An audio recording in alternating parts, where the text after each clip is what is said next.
Hello, everyone, and welcome to the virtual Homestead-Miami Speedway. It is Thursday night on the P1 Broadcasting Network, and you know what that means. It's the American Motorsports Association Blackmagic Studios Grand National Series. Tonight, live from virtual Miami. And Sam, that makes me feel a lot warmer. Mark Murphy here, live with Sam Crow. We are entering the last stages of practice. And Sam, before we get there, we've got big news on the AMA front, don't we? Well, I was going to let you share the news. Sam was going to let me share the news. Well, that's awfully Absolutely. nice. That's Absolutely. awfully nice. I mean, I would be glad to tell our viewing public and all those that tuned in about the remarkable week you had in open wheel racing in Indianapolis this week, but we'll save that for later. I managed the AMA news. I managed to keep it between the white lines in Indianapolis, and that, fans, is news. So tonight we're here for 300 miles, 200 laps of the Homestead-Miami Speedway. 45 and 90 are going to be the stages. There are 6 sets of tires on the car, 6 sets of tires available, including the one on the car. So you get 5 changes. And Sam, that's big news because this place eats tires quicker than my 7-year-old daughter eats Squishmallow cereal. Oh my heaven, Squishmallow. No, there's no question this place is right. It ranks way up there with tracks like Rockingham and Darlington that absolutely soak up rubber right off of the rims of these cars. What a tremendous racetrack this is. It is the kind of track that a racer loves to hate and loves to love. They hate it because of the tire wear, but they love it because multiple lanes, the progressive banking here gives them multiple lanes that they can run and race. They can give each other a little bit more room in the corners if they want to. There's a lot of versatility to Homestead, and so I'm really I'm eager to see how the drivers are going to approach the race tonight. There's a lot of eagerness on your part. There's eagerness on my part. This track has about 94 different grooves that you can run, including you want to make like the Skull Bandit and run that baby a paper width off the outside fence. Be my guest. If you want to run it right around the bottom, you can do that too, and you can run it anywhere in between. We're going to talk a lot about multiple lines tonight. Another thing that we're going to talk about tonight, other than tires, is the points, who is here and who is not. Right now, the Blackmagic Studios Grand National Series is being led by Adam O'Brien.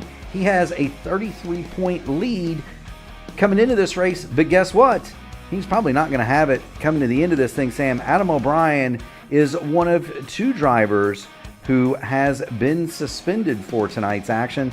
Adam O'Brien was given the hammer for intentional wrecking. After the event, he and Paul Witt had a bit of a conference on, and the stewards felt that Adam was at fault and did so on purpose, so Adam is on the shelf tonight. The other driver that is not here, Jacob Cannon, given a 1-race suspension for conduct actions detrimental to the American Motorsports Association. They got him with the old conduct detrimental there, Sam. Well, that is a broad brushstroke, but yeah, it is still vitally important when you're trying to run a league with integrity. It's important that you monitor the things that could bring bad karma or just a bad atmosphere to the other racers or to the league as a whole. And so it's always a tough decision to make when you have to make those when you're in leadership, but sometimes they may be necessary. I hate it for both drivers. They're both skilled. They're both incredibly fast and know what they're doing in a race car. But hopefully that this one event will be a one event, and they'll be able to move on with their future endeavors here in the AMA. Yeah, and it's not as though we have a shortage of automobiles in the field tonight. 33 cars signed in for this one, so we have a ton of good cars here, and we're just about ready to finish up practice. This is, by the way, the first time that anybody in iRacing, really this week is the first time anybody in iRacing has been on a brand new scan of the Homestead-Miami Speedway. So this track has been refreshed. So I'm interested to see what that brings, Sam. I'm also interested, it's also always interesting to note, this is about the 3rd different configuration of this joint, isn't it? Well, every time I show up to Homestead when I'm racing this track, every single time, the first thing that goes through my mind when I'm coming off the pit road is I miss the flat track. I miss the flat track. But that's just me personally, and yes, there've been several configurations, and by far the raciest of all the configurations is the current configuration. Yeah, it used to be. It used to be that this track was a it was a 1.5 mile version of Indianapolis. Used to be. Yes, exactly. Used to be, and so that version was not very racy. So they reconfigured it and they made it an oval. Yourself. Well, it was okay. The Indy cars were too fast. Let's face it, they were too fast. Oh, no question. And so in a cup car, it was a delight. I loved it. Yeah, it was racing a stock car, not so much an Indianapolis car. So they changed it. They made both ends a true oval, but it was still flat. That version wasn't very racy for either open wheel cars or stock cars. And so they moved to this version, which essentially, Sam, reminds me a lot of the old Atlanta before they made it a quad oval. The turns aren't nearly as long as old Atlanta, but the configuration is very similar. It's a true oval, 1.5 miles, high banked on each end. Clip, yeah. Yeah, it's more of a paper clip than old Atlanta was. Paper clip. Correct. Yeah. Now the difference here between this and old Atlanta, the banking is progressive, Sam. It is progressive all the way to the top, which gives you three very distinctive lanes that you can run. Actually, at the second theme, at the progressive banking, it will actually give you a fourth groove by all practical purposes, just simply based on how you drive the car and where you put the rear wheel. So it does give you a lot of options, as you were saying earlier. There's probably about 97 different lanes that you can run, and again, it makes a driver more comfortable in what they're doing on the track and not be limited to a one groove snooze fest, so to speak. Yeah, and you can kind of see it on the screen there. That seam that Sam is talking about. There are 3 distinct seams in this racetrack, and you can use those. You can use those to your advantage. They can also be to your disadvantage. That is where you get the most tire wear, correct? It is. Now we're going to go ahead and do what we normally do here on the AMA broadcast. We're going to show qualifying to our fans in the broadcast. We're going to go ahead and put up the number 125 machine. This is Brian Sharp. Brian has been having an interesting go of it. George of the jungle, strong as he can be. Hey, why are you playing that before he gets into the race? Well, he's not. I'm just trying to let him know he needs to watch out. Brian Sharp, of course, has his own theme song here. He has been in the wall almost as much as he's been on the racetrack this season. We're looking to see if Brian Sharp can't get it going.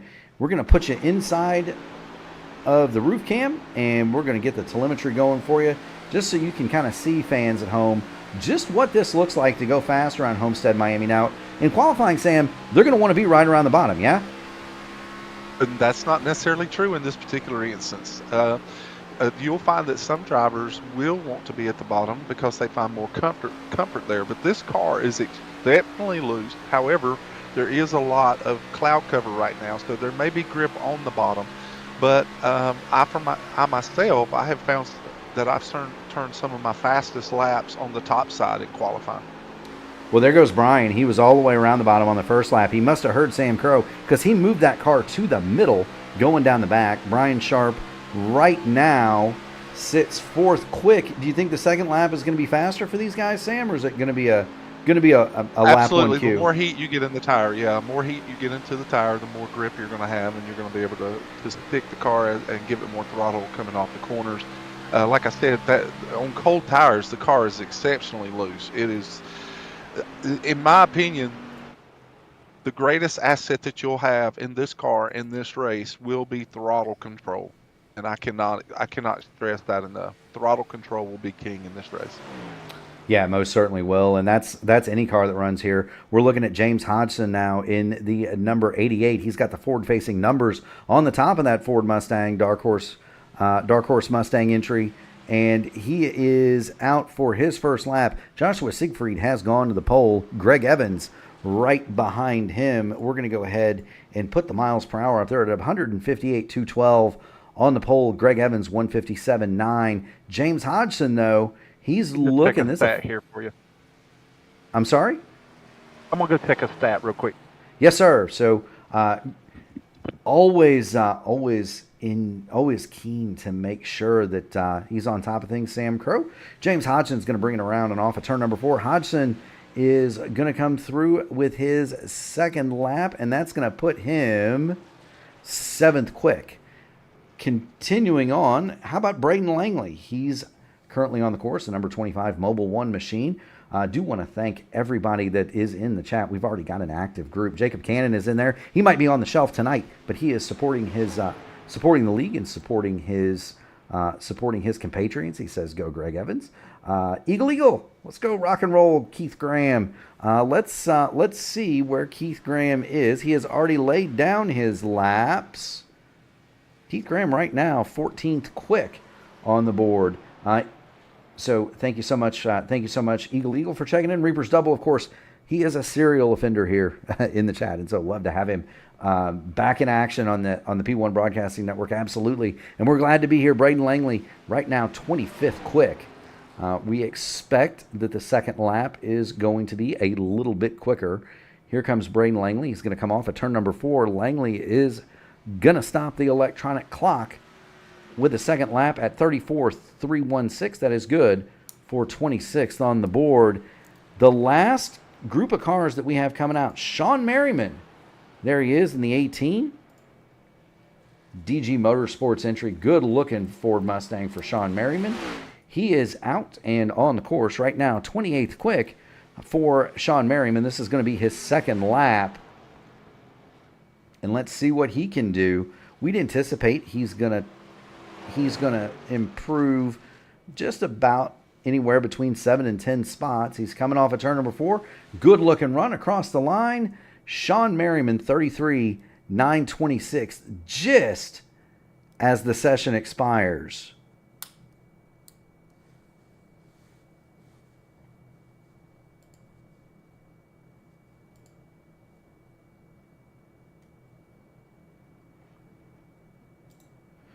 Do appreciate everybody in the stands, everybody looking at the P1 Broadcasting Network. We have a starting grid here at the Homestead-Miami Speedway.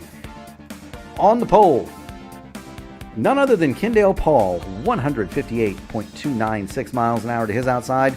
Joshua Siegfried in row number 2. Greg Evans and Jason Heaney. Dylan Godnez and Nolan Milnes, they're going to make up row 3. Christian Light, Ryan O'Donohue, they'll go from row 4. James Hodgson and Justin Osterman, they're going to be 9th and 10th at the start. In 11th, we're going to have Joseph Klein and Troy Carricker. 13th, Colby Pierce. 14th, Keith Ayers. In 15th, Keith Graham. 16th, Brian Sharp. Corey Crandall and Mark Hofield, they'll make up row 9. Braden Langley, Michael Moquin, and Moquin has been awfully fast in some of these races. He's going to be starting in 20th position. In 21st, we've got John Hutchins, 22nd, Ted Craven in the Teddy Bear. Lee Campbell is going to go 23rd. Trevor Binns makes up the outside of row number 12. Mark Owlett and Eric Quarter, 25th and 26th. Edwin James and Sean Merriman will start 27th and 28th. Rounding out the top 30, Donald Green and Michael Kirk. In 31st, Kyle Heath did not take time. Adam O'Brien did not take time. Neither did Pat O'Brien or Brandon Bernier. They will be lined up according to iRating here for the start of this one. We are just about set and ready to go for 200 laps, 300 miles at the Homestead-Miami Speedway. Now, again, just to kind of remind our fans at home, we do stage race here in the AMA, so there are going to be 2 stages. Lap 45, as soon as 10th place crosses the line, we'll freeze the field. And we'll do the same after 90 laps are complete. Do want to thank Katie Green for tuning us in. We know you have a choice of entertainment tonight, especially with all the basketball games, and so do want to thank you much. There's your man, Donald. The Tartar W machine, number 6. He's going to roll 29th today, and we do wish him the best of luck in the number 6. All right, I am done looking over those stat sheets. Mark, I'm back. Sorry about that. You do not need to apologize to me for anything, Sam. We're just about ready to get. You know, Paul stole a pole. He did. He got Joshua Siegfried right as the clock struck 0. Siegfried's glass slipper turned into a pumpkin, and Kendall Paul parked the 78 on the pole position. Siegfried is going to go second. Now, this is Siegfried's first race here in the AMA? It is, and I'll tell you what. Not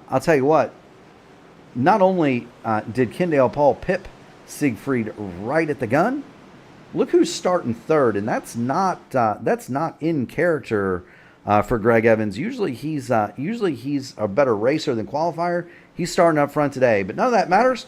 The green flag is out. We are underway for 200 laps. Tighten up those belts. Let's go, Mark. Let's go. I don't want to tighten my belt. You know, I needed my belts tight. That race that you referenced in Indianapolis the other night. My goodness gracious. I didn't There hit was it. a lot of excitement going on for a 500 miler. That was awesome. I didn't. I didn't wreck it for the fans at home, but it was close. Oh, well, you avoided a lot of chaos, that's for sure. Speaking of avoiding the chaos, Kendall Paul is going to come around. He's going to lead lap number 1. Working in second, Dylan Godness. Lee Campbell's got a handful of that car back there, and he's actually just showing in a plain white car. Yeah, let's get here. Screen. Yeah, so he's got that. But Go ahead, Sam. yeah, there's nothing on the car from what I can tell. He's got a handful. He is really struggling with that car. Yeah, we call that. But again, with cold tires, these cars are going to be as temperamental as they can be, especially with full sun out on the racetrack. It's going to take a lot of throttle control and a lot of decisions about how hard you want to push the car on cold tires. After you get about 3 or 4 laps, the adhesion gets in the tires, and you actually start getting a bit of a push condition off of the corners, off of 2 and 4. Well, unless you're Lionel Callisto, we've seen Lionel run around here with the wheel cocked about 40 degrees to the right in one of these cars and loving it. Yeah, you can make them loose if you want to, Sam. It's just not a lot of fun. No, and it makes those Goodyear Eagles incredibly angry at you. Yeah, you can see it. We're riding on the roof. Lee Campbell, 27th in the plain white wrapper. You can see the tire smoke coming off the cars in front.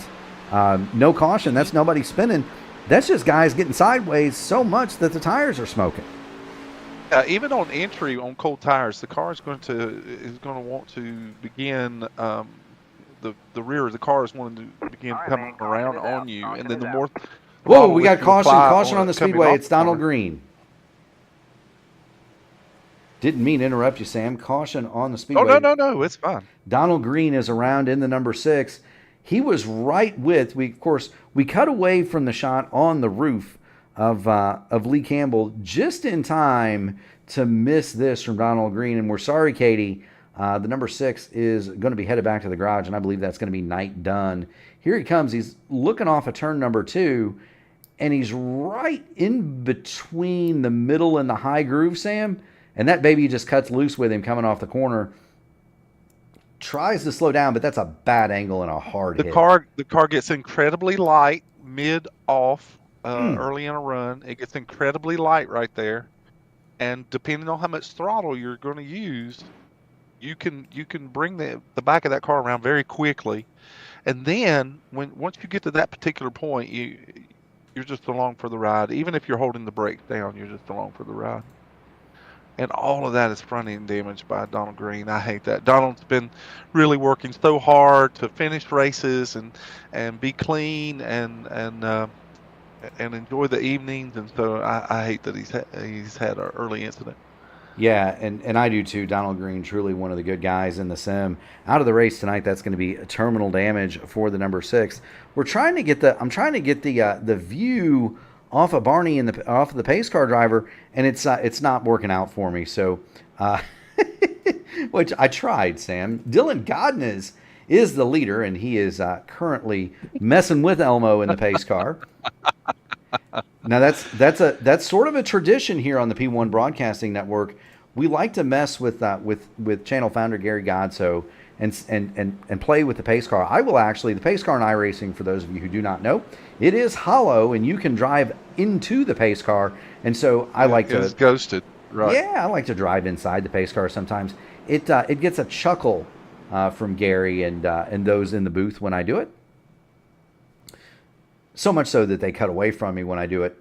Greg Evans is second. Kendall Paul fell to third on that start. Interestingly enough, we did have 4 drivers come to pit lane on that caution. Justin Osterman, Ted Craven, Edwin James, and James Hodgson. They all came to pit lane. That's positions 27 through 30. They all showed up here in the pit lane. It doesn't appear as though they got tires, though, Sam. Gas only for those 4. It could very well be, because you're looking at the window for fuel somewhere between 55 and 58 laps. It just depends on how much throttle you're going to use. Of course, once it's full and you're leaving pit road, it says 60, but realistically, you're probably looking anywhere between 56 and 58 laps, just depending on how fast you're going to go. Or how long you keep the engine running, for that matter. We've seen that here too. Guys will go down into turn number 1 and just shut the car off and let it push in. You get unlimited mileage when the car's broke. Yeah, when the motor is off, the gas mileage improves. I've got a hybrid that gets 50 miles to the gallon. I could have told you that, right? When the gasoline engine shuts off, that baby gets great mileage, right? I'm sure it does. It's MPG for sure. It's always fun to compare fuel mileage around my house. My wife has a full-size SUV. I drive a hybrid, and we're constantly arguing over gasoline. It's quite funny. Well, your gas savings is what makes your car payment, so that's okay. It works out. You know what? That's a nice way to put it, Sam. The green flag is out for Dylan Godden as Greg Evans on the outside of the front row. Racing has resumed. What a start! What a start by God. I'm not surprised at that start, though. Honestly, Greg Evans will find some rhythm. He is a rhythm driver, excellent throttle control. We already know Kendall Paul has been consistently up front in a lot of these races, and actually has a win under his belt. So Kendall Paul is also quite able to pull off long runs as well. But we've got some good drivers here, really, really good drivers. And so it's going to be exciting to see how the night unfolds for some of them in the long run if we get them. Yeah, there's going to be comers and there's going to be goers here. There's Christian Light on the inside of Greg Evans. Yeah, there goes Christian Light. He's moving that 96 Chevrolet up to the number 3 position. He gets by Greg Evans, and as I was just about to say, there's going to be comers and there's going to be goers here tonight, Sam. There's going to be cars that are really, really fast at the start of a run, and then as they get some laps on the tires, we're going to see them go backwards. We're going to see guys that are in the middle or the back of this field that are going to start coming to the front just about as soon as the tires start to get some heat and some wear in them sometime late run. So it'll be interesting to see who's got the short run speed, who's got the long run pace. Christian Light got by Greg Evans pretty quickly, pretty easily, but here comes Greg. He's fighting back on the inside.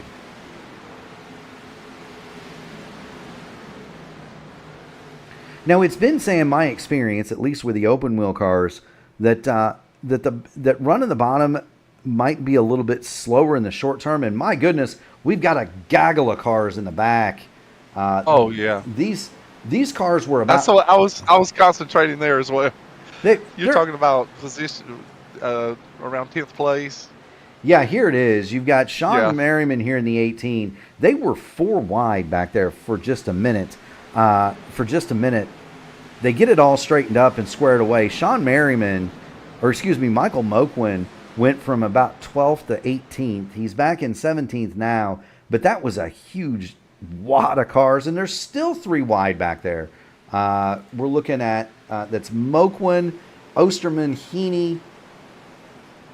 You've got Brian Sharp, Mark Cofield. They're all involved. Yeah. Corey Crandall. Yeah. Yeah, this is great racing back here, and this alludes exactly to what you were saying just a few moments ago, simply based on the fact. Whoa, we've got 2 around, Sam. Oh, caution is out. Oh, and they're wrecking right into that section that we were watching so closely. Yeah, we saw Oh, the. they're still wrecking back there. It looks like Mark Cofield and Justin Osterman. There's several drivers involved in this, and it was all in that pack that we were watching so closely. Yeah, let's go ahead and go ahead. Oh, it looked like Corey Crandall really checked up because it may have been pushing toward the wall, or he may have even had a loose condition. And as he began to catch the car, Justin Osterman closed with an incredible amount of speed, and Mark Cofield was on the bottom, and they just all kind of met in the middle there, and then they just began to make contact and slide down the backstretch. And then, of course, the three of oh heavens, Trevor Benz. Trevor Benz got incidentally caught up in that. Yeah, so did the number 9 and Jason Heaney. He goes for a slide. Did he? Yeah, I don't think I thought he Heaney cleared it. Yeah, I don't think Heaney hit anything. Yeah, I think he cleared it. The It was hard just to the inside, yeah. Osterman gets stopped. So does Benz. The hardest hits are going to belong to Corey Crandall in the 35 and Yes. Mark Cofield in the 97. Those cars hit awfully hard. Jason Heaney, let's What a masterful save that was. He yeah, was able to keep the car straight and keep it from going up the racetrack in turn 3. That was a masterful save by Heaney. It was really good driving. yeah, we're going to Oh no, he wrecked on the front stretch. Did you see that? No, I didn't. We're watching the save. I'm watching the save for Jason Heaney. So he slides. Stay with him. He Stay slides. with him all the way to the front stretch. All right, so he's going to slide clear down through the access road. He's got it under control here. He's going down to pit access. He's got it saved now. He's under control. Yes, yeah, but stay with him. Stay with him. Oh no! Did he? Brandon Langley was there on the race surface and was coming down the track to the white line, and Heaney was coming back on the track, and Oh, then that was me. the most damage he probably sustained from the whole thing was by hitting the outside wall on the front stretch. Yeah, he hadn't hit It's anything. so unfortunate. It's so unfortunate. Yeah, and I don't. And the yellow was already out then. My goodness Yes, gracious. the caution was already out. I mean, just motor damage from that incident alone. Yeah. Oh, Tough break. that is a wide world of sports moment if there ever was one. Yeah, I mean, It's one of those moments where the thrill of victory of making it through the incident and then the agony of defeat by wrecking under caution. How awful is that? and I can feel that. I felt that in my bones too, and you know this, Sam. You Yeah, know it these. just You're made like, my heart hurt. you're man. I did it. I saved it. I saved it. Oh no! No, I'm in the wall. Right? Like I saved I'm it. I not saved laughing it. at his. I'm not laughing at his misfortune. I'm just It. astonished that it happened. Yeah. No. It's We feel for you, Jason. Wow. We feel for you, Jason. Wow. Reaper's Double said, "Well, just got out of the care center." And we're See looking. Mike Rigney back with us tonight in the chat. Mike, it's always a pleasure to have you.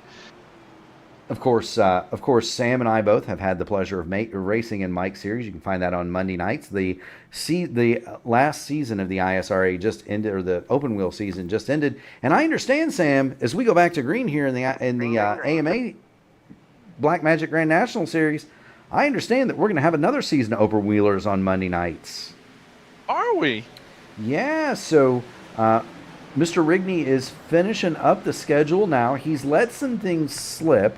There's going to be one road course, so it's not going to be ovals. So there's going to be a road course. Tentatively, I was spying his Discord. Tentatively, that's going to be at Road America. So it's not one that's a huge challenge for the open wheel community. It's not as technical as a street course, of course. Right, it's not going to Long Beach or Portland or somewhere like that. So it's cussing now. That's just cuss words to. But yeah, so Rigney, he's going to have us on a road course. He's also apparently let it slip that it's going to be full fuel tanks. So that'll be interesting because it's been limited fuel in some of those races. Oh, that's exactly right. That's been a staple that Mike Rigney has added to his series, and it's certainly added a lot of interesting tactics and strategies for the races that he hosts. And so that's really cool. I'm not surprised that Mike Rigney would mix things up. No. Mike Rigney is a driver's driver, and he approaches a lot of his administrative techniques in the same fashion. He always likes to keep in mind of what it would be like if he was the driver in a certain series, some of the things that he thinks that he himself or other drivers would enjoy. And so I always find that a good quality in an administrator. Yeah, same with Kendall Paul. Same with Matt Wagner that runs the Horizon League on Wednesdays. These guys are all drivers as well, and they understand what it takes to run a great league. Watching the 07 of Pat O'Brien, he has climbed his way to 9th. He's racing with Joseph Klein in the number 7. Steady. I've been watching him. Yeah, he's done a great job of steadily moving it up one car at a time. Yeah, the front 6 or 7 are more or less single file. So this would have been the best battle on the track. It is simmered down now. I do want to give a shout out and put the spotlight for just 1 second on the No Pass Media machine of Colby Pierce. And the reason I want to do that is Colby's made up 7 spots. He started 13th. He is currently 6th, so he has moved up 7 positions here in the limited amount of green flag running that we've had. Michael Moquin in the wall. Go ahead. Yes. That was just a scrape. You're good. Colby Pierce. Yeah, so Colby Pierce, he's moved up 7 spots. And for Colby, he's been one of the comers. He's also been very, very fast in this series, Sam, and he's also had a ton of horrid luck. And so Colby Pierce coming to the front. We're going to go back and check on Michael Moquin. It was just a brief moment when 1 and 2 where he went up. I have found it a little interesting. Michael Moquin is just he and Milnes are both drivers that are not afraid to push the car, and so I'm wondering if those two drivers have not just found that settling in at this particular track and letting the race come to them might be their approach in this particular instance. Yeah, and that's the strategy of Homestead. It's, do you go now? Do you keep your powder dry and save your stuff and wait? Michael Moquin, though, he's determined to rub the letters off of the Goodyear Eagles. He just kind of brushed the wall again, going down the front stretch. Now, he's been toying with it. Yeah, that doesn't really hurt anything. We're riding on his roof. That doesn't really hurt anything in these cars. But you don't want to do it too often. You hit that the wrong way, knock the thing out. Well, what happens is that if you keep getting those 0 X's, eventually it will cause damage. Right, and that damage is not always. Even a 0 is registered as some sort of damage. Right, and it will accumulate over time. Right, and so eventually, you're going to have damage, and a lot of times that 0x damage, that's not always fixable. That's just kind of there, and you got to deal with it and deal with the consequences. You want to be careful not to rub on that wall too awful much. There he goes, Moquin down to the bottom. He's got Christian Light on the top. We're going to back out, and we'll show the fans at home what that looks like from the camera angle. Moquin slideways off of turn number 4. He'll retain the 12th spot. He's doing his best Lionel Callisto impression there. But there's the number 8 of Michael Moquin. He is 12th. We're going to go back up to the front because a familiar face is doing battle for second with another familiar face. That's Greg Evans in the deuce. He's got Kendall Paul in his sights. The 14 of Ryan O'Donohue is in 4th. Ryan has really been steadily as well working his way up to this lead pack. Yes, he has. Ryan was in the YouTube chat in the Discord. He was watching the IndyCar races on Monday night, and so want to thank him for supporting his fellow sim racers. That was very kind of him. He had some very kind words for all of us that are slightly insane and choose to race without fenders. And there he is in the Heatwave visual. He's also got some of the best looking paint schemes that I've seen in a long time. That's the Miami Vice livery, is it not, Sam? Miami Vice? What would you know about Miami Vice? Get that man a Ferrari. Get that man a Ferrari Testarossa. You're not old enough for that, Mark. Heck yeah, I am. I remember watching Miami Vice as a kid. Don Johnson. white Ferrari 512 TR. Who doesn't remember Miami Vice? Oh, you remember the car? Or cars? Well, who doesn't remember the car? I thought the show was about the car. I can, in all sincerity, I know who started Miami Vice. I know about the cars in Miami Vice. But all things told, I never watched one episode of Miami Vice. How can you not? I thought the show was about the car, and there is a racing connection to that show. There used to be a street race in Miami. IMSA GTPs, Indy cars used to run. They would run around Tamiami Park. And there's a place I bet Sam didn't think that he would hear about. Go O'Donohue says Bridie in the chat. But yeah, Tamiami Park, the street circuit down there. It's not available anymore. They've redone the streets around it. But that was big time doings back in the day. They had the Marlboro Challenge there, which was the IndyCar version of the Winston. That was a big time deal. Anyway, and that was the reason this whole track came to be, was that the track around Tamiami Park became unusable. Wow. And so they built the track out here. Greg Evans finally gets around Kendall Paul. I'm watching this. The racing is amazing right now. Kendall Paul and Greg Evans are putting on a clinic. You could not have put. You could not have put on a clinic. You couldn't have put a human hair between Kendall Paul and the wall through turns 1 and 2 over there. They all get away with it. And here's Greg Evans. He's going to do the same thing. He doesn't touch the wall, but he's kicking up the dust next to it, going down the front straight. You would think. You would think it would be latter stages of the race, but these two are they're proving exactly what this racetrack is capable of in these cars. They're giving each other plenty of room to make the passes. They're utilizing the high lines to get big runs. These two guys are really doing a great job, and the best seat in the house is Ryan O'Donohue. He's watching all of this and saying, yeah, boys, y'all fight it out and burn your stuff down because I'm waiting.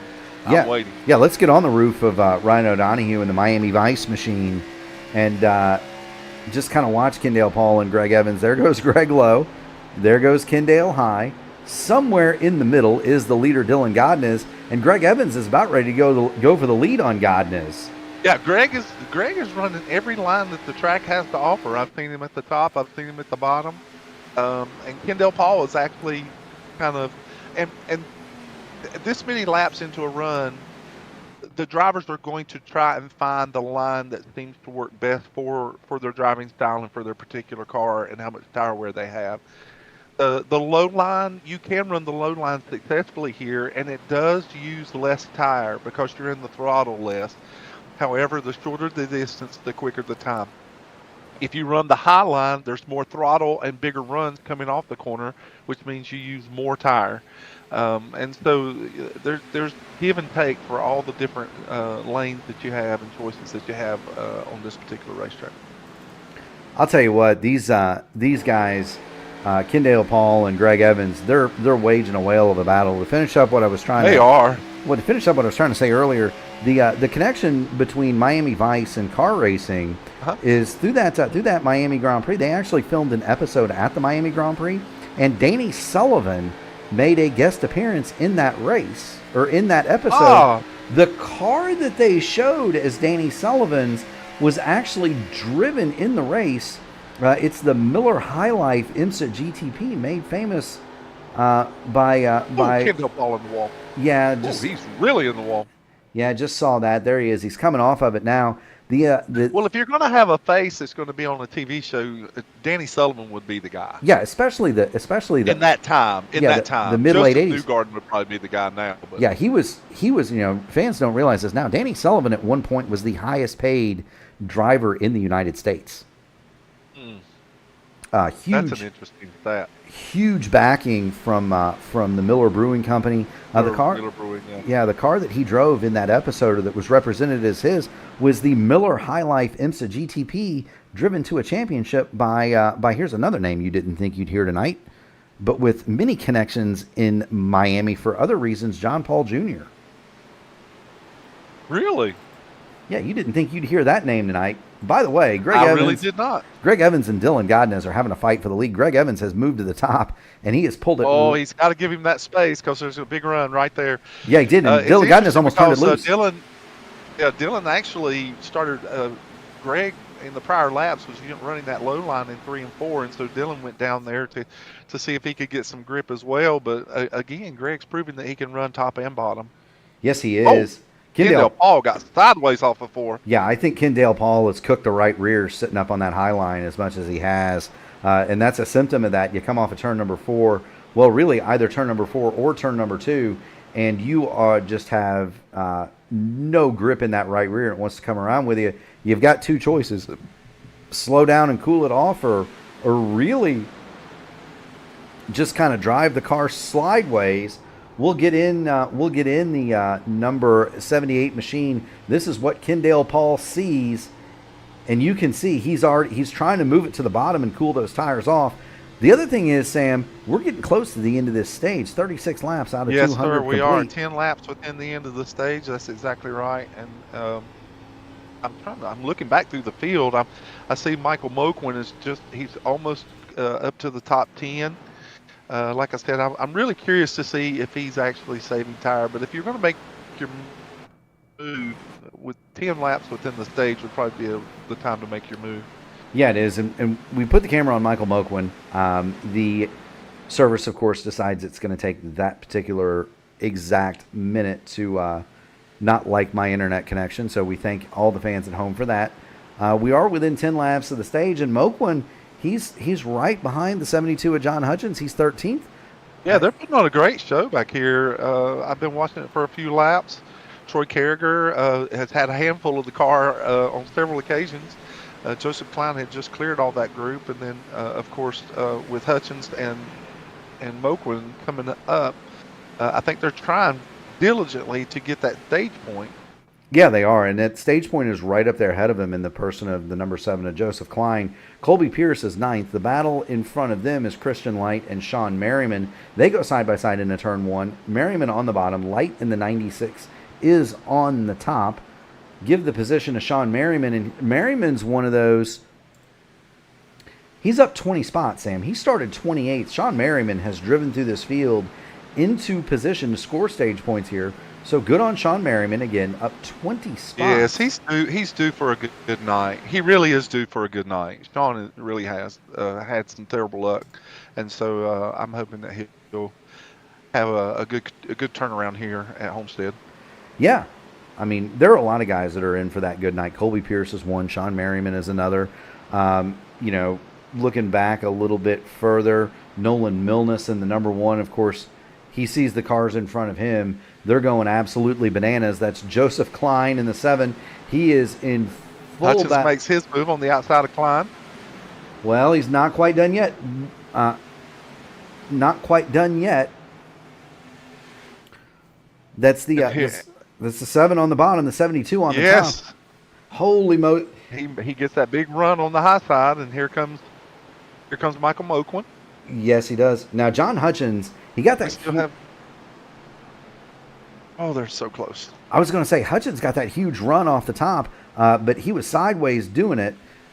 It looked like Klein got checked up. Oh yeah, just because it's not unusual if you put even this late, just depending on how much throttle you pick up, you can have a terrible push condition from the bottom, or you could have that loose condition coming off the top because you're so eager to mat that throttle for that big run, and if you use too much throttle, then you get that loose condition on the high side.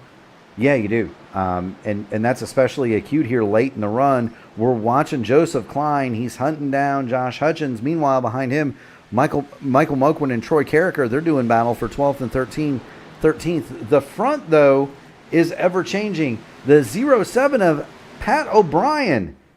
Pat O'Brien has come Can you believe it? I told you, quietly, he has been making his way up through the field. He has also quietly used every bit of grip in mixing it up here. Yeah, he's also quietly used up every bit of grip in the rear, in those rear Goodyears going through 3 and 4. He had that baby all the way sideways. That lets Kendall Paul go back into second. Dylan Godden is in the third. Demotes O'Brien to fourth. Ryan O'Donohue remains fifth. Justin Osterman, actually, after the incident, I believe Justin Osterman took on tires, and he's trying to earn a lap back the hard way, although I think he's going to run out of laps here. That's why he's gotten up here in the mix of these leaders. He's trying, and that would be huge if he could, because he's in the lucky dog position. He is the only car Yes, two sir. laps down. He gets it back. If he gets it back naturally and gets the lucky dog, two laps right Yeah, there he could- in one instant. Yep, Yeah, he could make up 2 laps, and so Osterman, he sure could. Osterman's trying. He's going to run out of time though. He's more than 2 seconds behind Greg Evans, with Well, just. Greg Evans has decided to hit the retro rockets here at the end of the run. Are those flames coming out of the back of that number 2? It's either that or he's put the DeLorean sticker on the back. My goodness gracious, he has absolutely driven away. It is surprising to me that Kendall Paul has not let Justin Osterman go. And the reason I say that is those are corporate teammates in those 2 cars. So I am surprised to see that Osterman, that Kendall hasn't let Justin go. Not that it would matter at this point, but Right. it's just interesting that hasn't happened. We're watching Greg Evans. The pits are closed now, so no drivers will be able to take advantage of getting in and getting fresh rubber and making up track position here. Field's so spread out anyway. I believe if you pitted, you just wind up going a lap down. Yeah, you do go a lap down here. Greg Evans is going to come across, win the stage. Kendall Paul is going to be second. The battle really is back here between O'Donohue and Dylan Godnez. We have not yet seen the yellow. And kudos to Sean Merriman. He continues to make his way up through this field.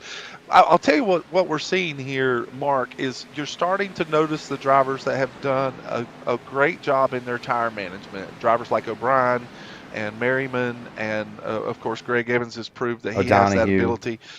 Yeah, these drivers are actually proving that they know how to manage the tires to a little better extent, and maybe the other drivers are going to take note of that themselves and readjust some of their driving for the next stage.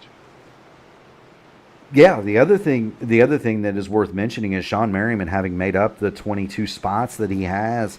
It's going to be interesting to see now that he has track position, just how far forward he can come. Caution is out for the stage break. Greg Evans in the deuce, the Sim Magic machine. That's a great first stage. Great first stage. Yeah, Greg Evans in the deuce. He'll take the first stage. And we're going to go a little bit of a different track here. A lot of times we'll pull guys who are winning stages, or they're running up front. We've pulled them in. We're going to go to the end of the spectrum. We've got Donald Green here in the P1 broadcasting booth. Donald, you got Mark and Sam Crow here with you. You got a copy? Yeah, guys, how's it going? Hi, Donald. It's not going too bad. It's a shame. You kind of got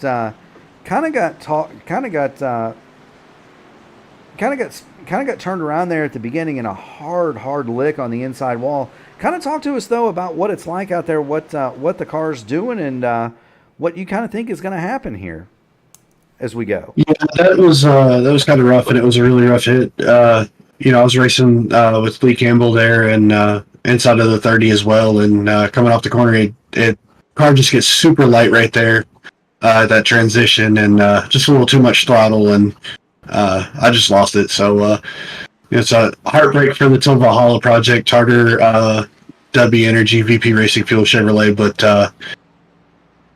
we'll definitely be back tomorrow night and give it another shot. So these guys are so far incredible racing, and it's fun to watch. Track's super slick, so they're going to be moving around looking for grip all night. So it's definitely going to be fun to watch for sure.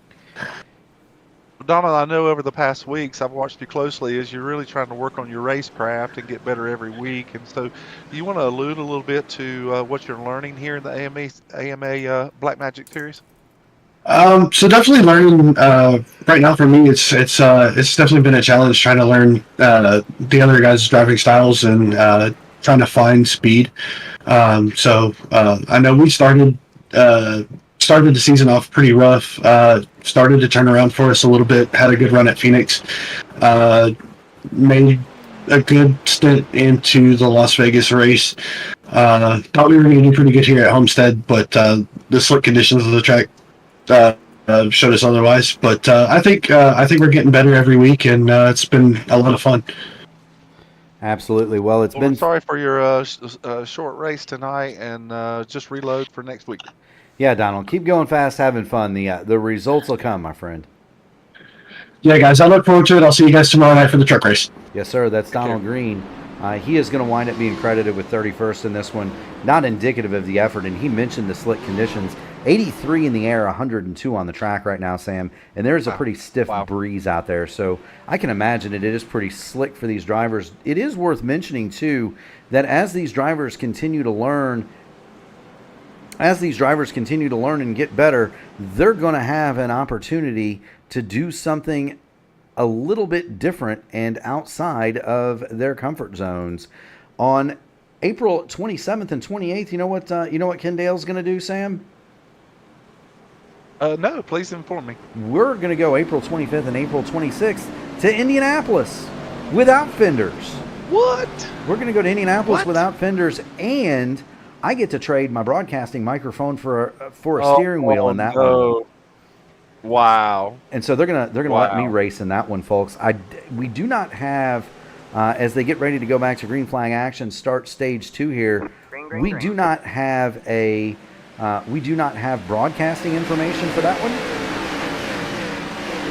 I will obviously not be available because I will be in the car, but I am told that there is going to be a broadcast for it. And so Kendale Paul, looking forward to putting that one on. It's the return of the Interstellar 500. Again, mark your calendars for that one, fans. Interesting. That's exciting to hear. No, that's great. I think you should file an entry, Sam.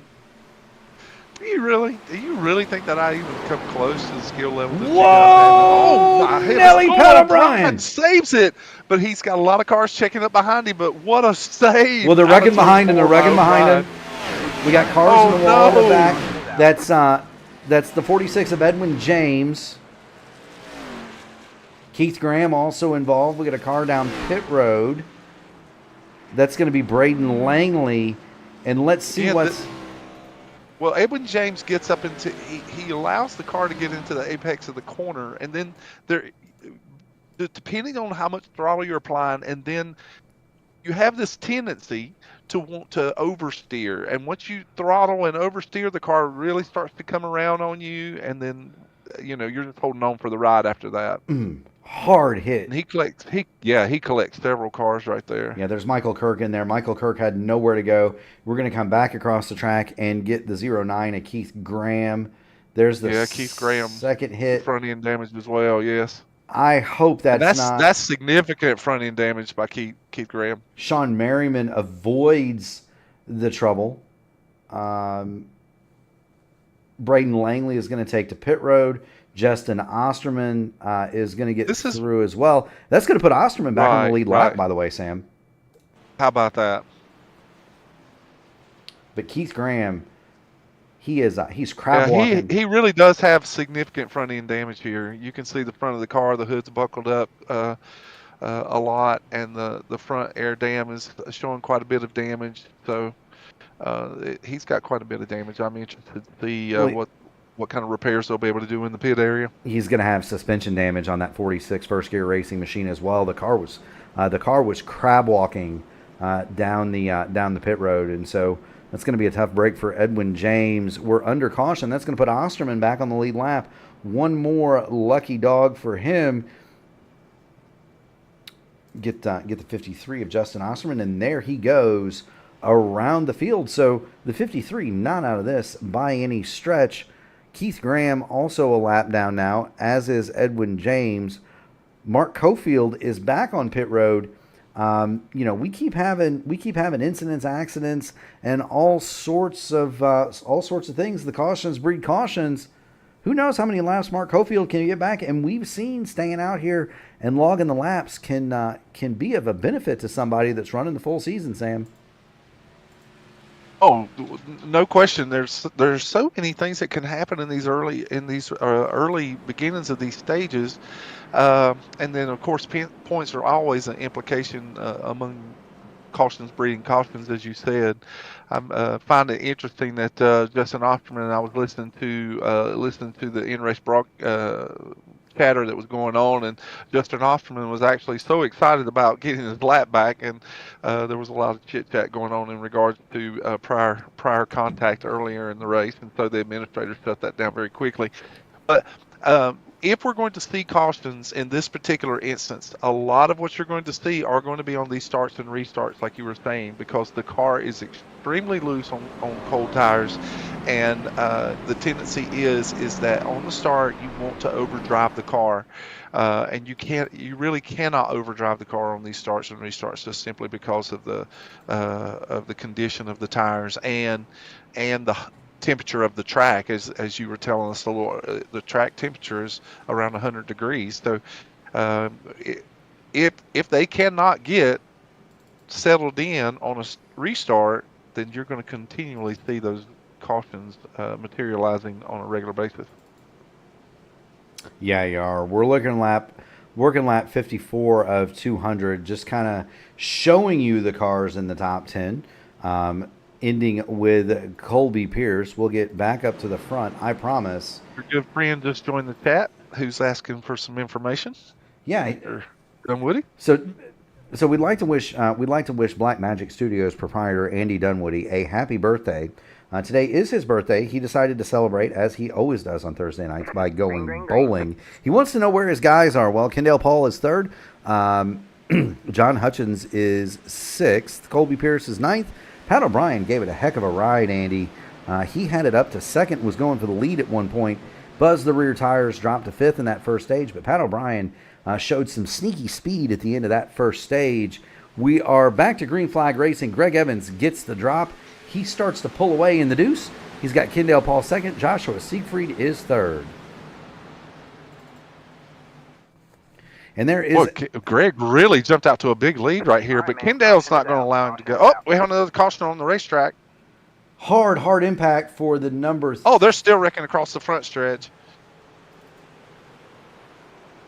Multiple cars involved in that. Appeared to be two separate incidents. So, I'm going to start with the first one. Trevor Benz. And let's see what's happening. Was he the initial caution? It appears as though the initial caution... I thought it was the 94. Well, and so here we go. The 94 is... Troy Carricker. Yeah, that's Troy Carricker. So there he is, Tobacco Road Golf Club. And I bet this thing is just going to start to turn hard left on cold tires. It is. Trevor Benz really hit him hard. Again, it's in that same section of racetrack where the car gets exceptionally light on the transition on exit, and depending on throttle control, that car will come around very quickly. And Trevor Benz just didn't have anywhere to go. Boom. And then they just kept wrecking all the way down the front stretch. Okay, so there's one accident. Now, there are going to be others.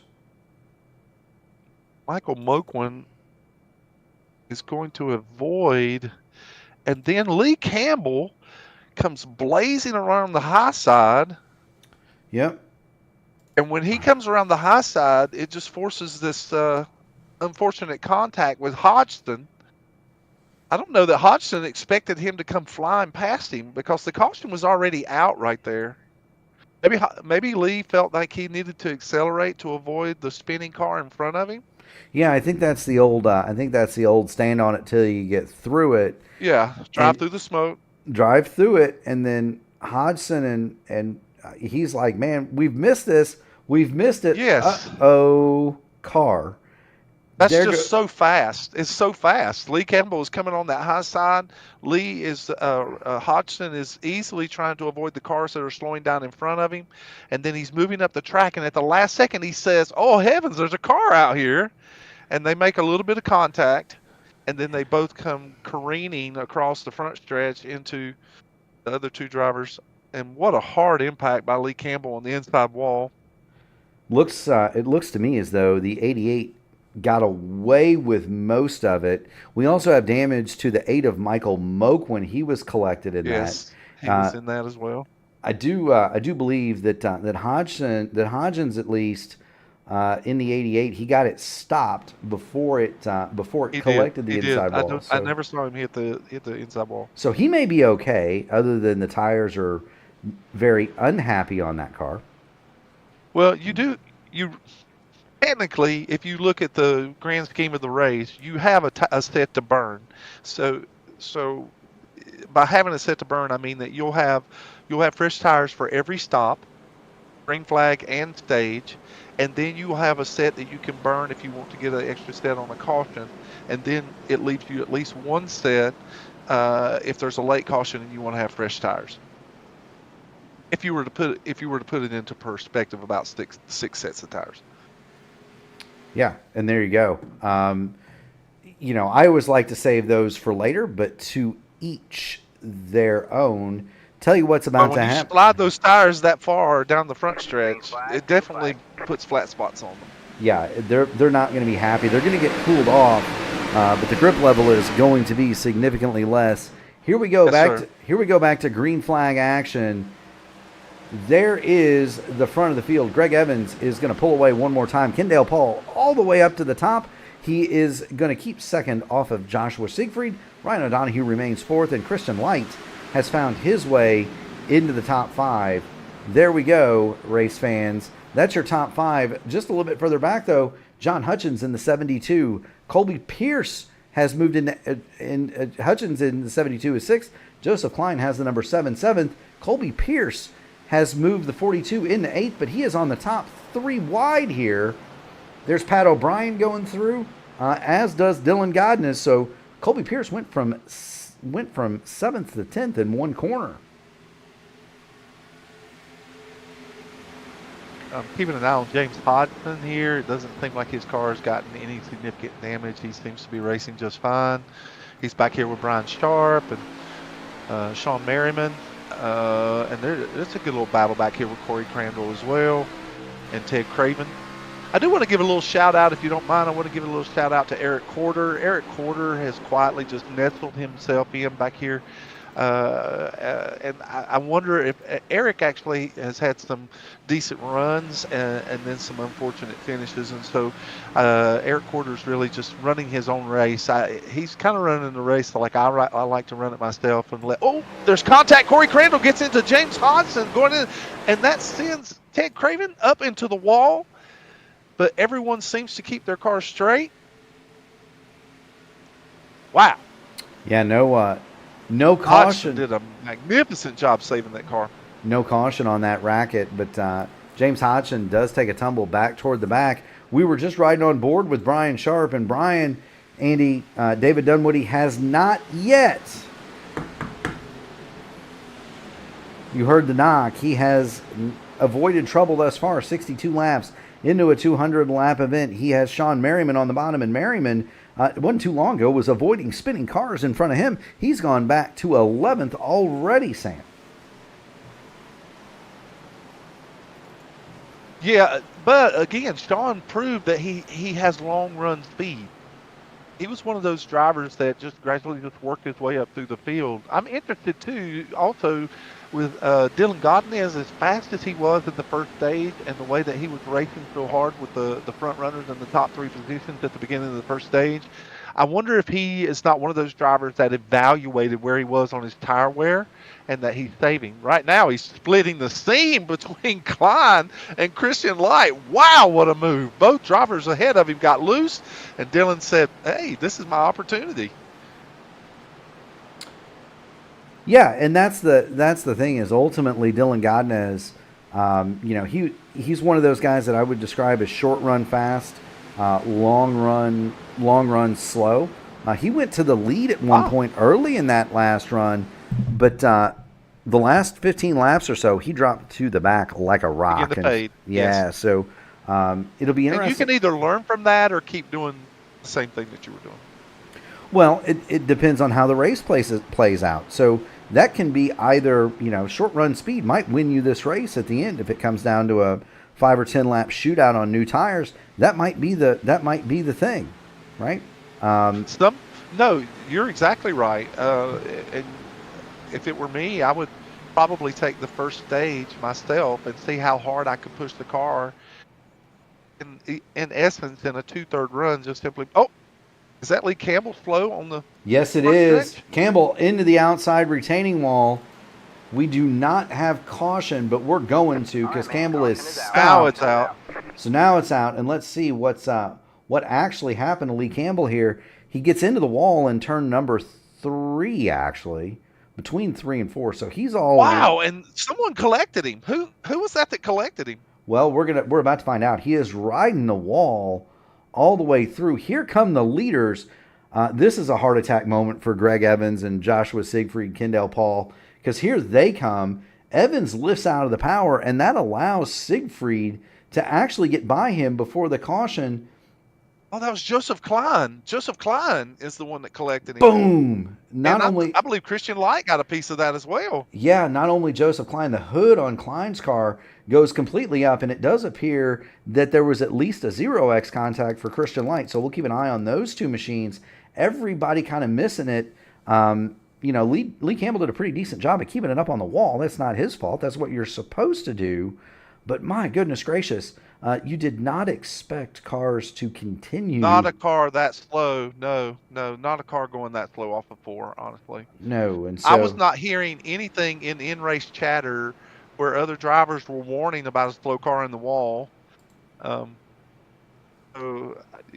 Sometimes you hope to depend on other drivers to let you know that there might be an obstacle up ahead, but Lee Campbell's car is completely crab walking sideways down the back stretch. yeah, I hate that for Joseph Klein. Joseph Klein's had a decent run tonight.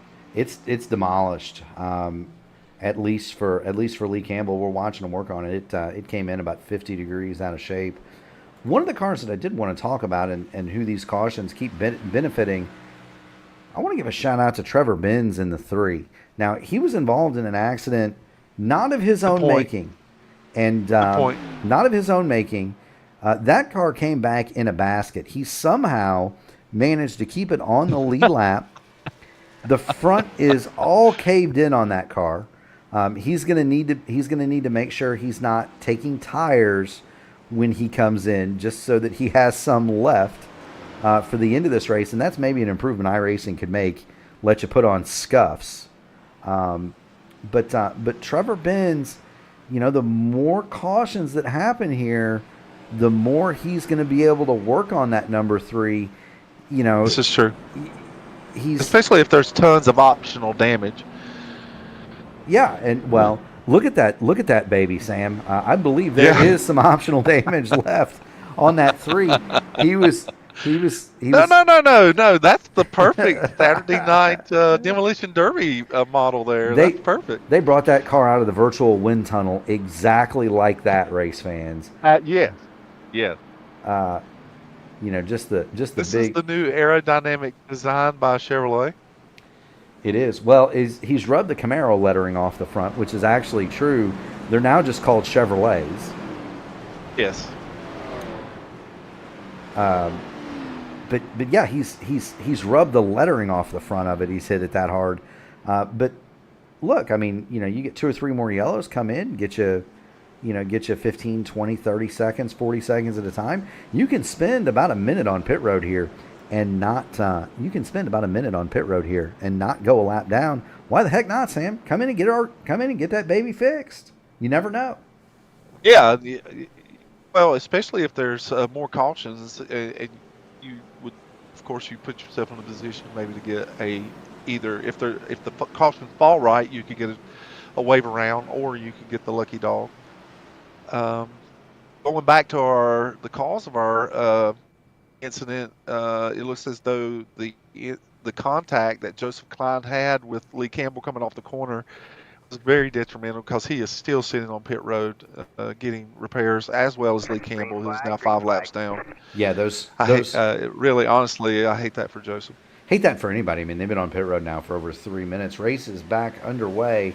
That situation did let Joshua Siegfried sneak back in front of Greg Evans. Don't know how long that's going to last. Evans had to crack the throttle to avoid the crashing car of Lee Campbell. That let Siegfried get in the lead. Wonder how long it's going to take Evans to get that back. Meanwhile, we've got a battle for 5th. That's Dylan Godinez to the bottom, Ryan O'Donohue to the top, and they've got Colby Pierce and Christian Light interestedly observing them. Let's get on the top of Colby Pierce and show the fans at home what he sees. I always loved the roof cam shot, Sam. Oh no, I agree. I think they're probably just as effective in broadcasting as the cockpit. It just gives you a better perspective of what the cars are doing in front of them. I agree. I think it's a great shot. What was it? What was the time in the 2K3 days? I would race on the roof. Yeah, I was going to say those old. I was going to say those old EA Sports NASCAR games. A lot of them, this was the default view, was the roof cam. Yes, sir. Yes, sir. You know, the other roof cam chuckle that I always get is, and it popped up in my news. It popped up in my social media feed the other day. Was the video of the DEI cars cheated up with stickers in front of the roof cam? You remember that one? They put stickers on below it so that their sponsors could be seen, or do they put it right over the top of the lens? Well, so what they did was, Tony Uri Jr. went to the wind tunnel. And so it's not, how the sponsors do. They put the sponsor stickers right below the roof cam so they can be seen. Right. Well, Tony Uri Jr. got on the wind tunnel and figured out they would lose 3 pounds of drag if they stacked about 47 Budweiser stickers in front of the roof cam to make the airflow over the pod that the roof cam sat in knock it over the more top efficient. of it, yeah. And I always laughed at that because that popped up on my social media feed today. They weren't talking about it, but it was a camera shot from that car, and you can see the stack of stickers in front of the roof cam. Leave it to these crew chiefs to find every split second of speed that they can find. Hey, that's just a good old fashioned racing cheating story right there. Who would have thought that you could have used stickers to improve the aerodynamics on a race car? Christian Light gets into the back of O'Brien. That opens the door for Justin Osterman, who was just earlier 2 laps down, and now he's moved himself up into 8th position. Wow, they are really racing hard back here for these stage points. It was exactly 30 laps ago that we were talking about Justin Osterman being 2 laps down. He's got the lucky dog twice. He's moved himself into 8th place. He's hunting down Pat O'Brien and Colby Pierce for 7th and then 6th. And then if you look out the front of Hello Sun, if you look out the front, the top 5 are not that far away from Justin Osterman. By the way, somebody, I believe we've located the reason for Pat O'Brien a little bit slow. I believe somebody's been in the back of him over there.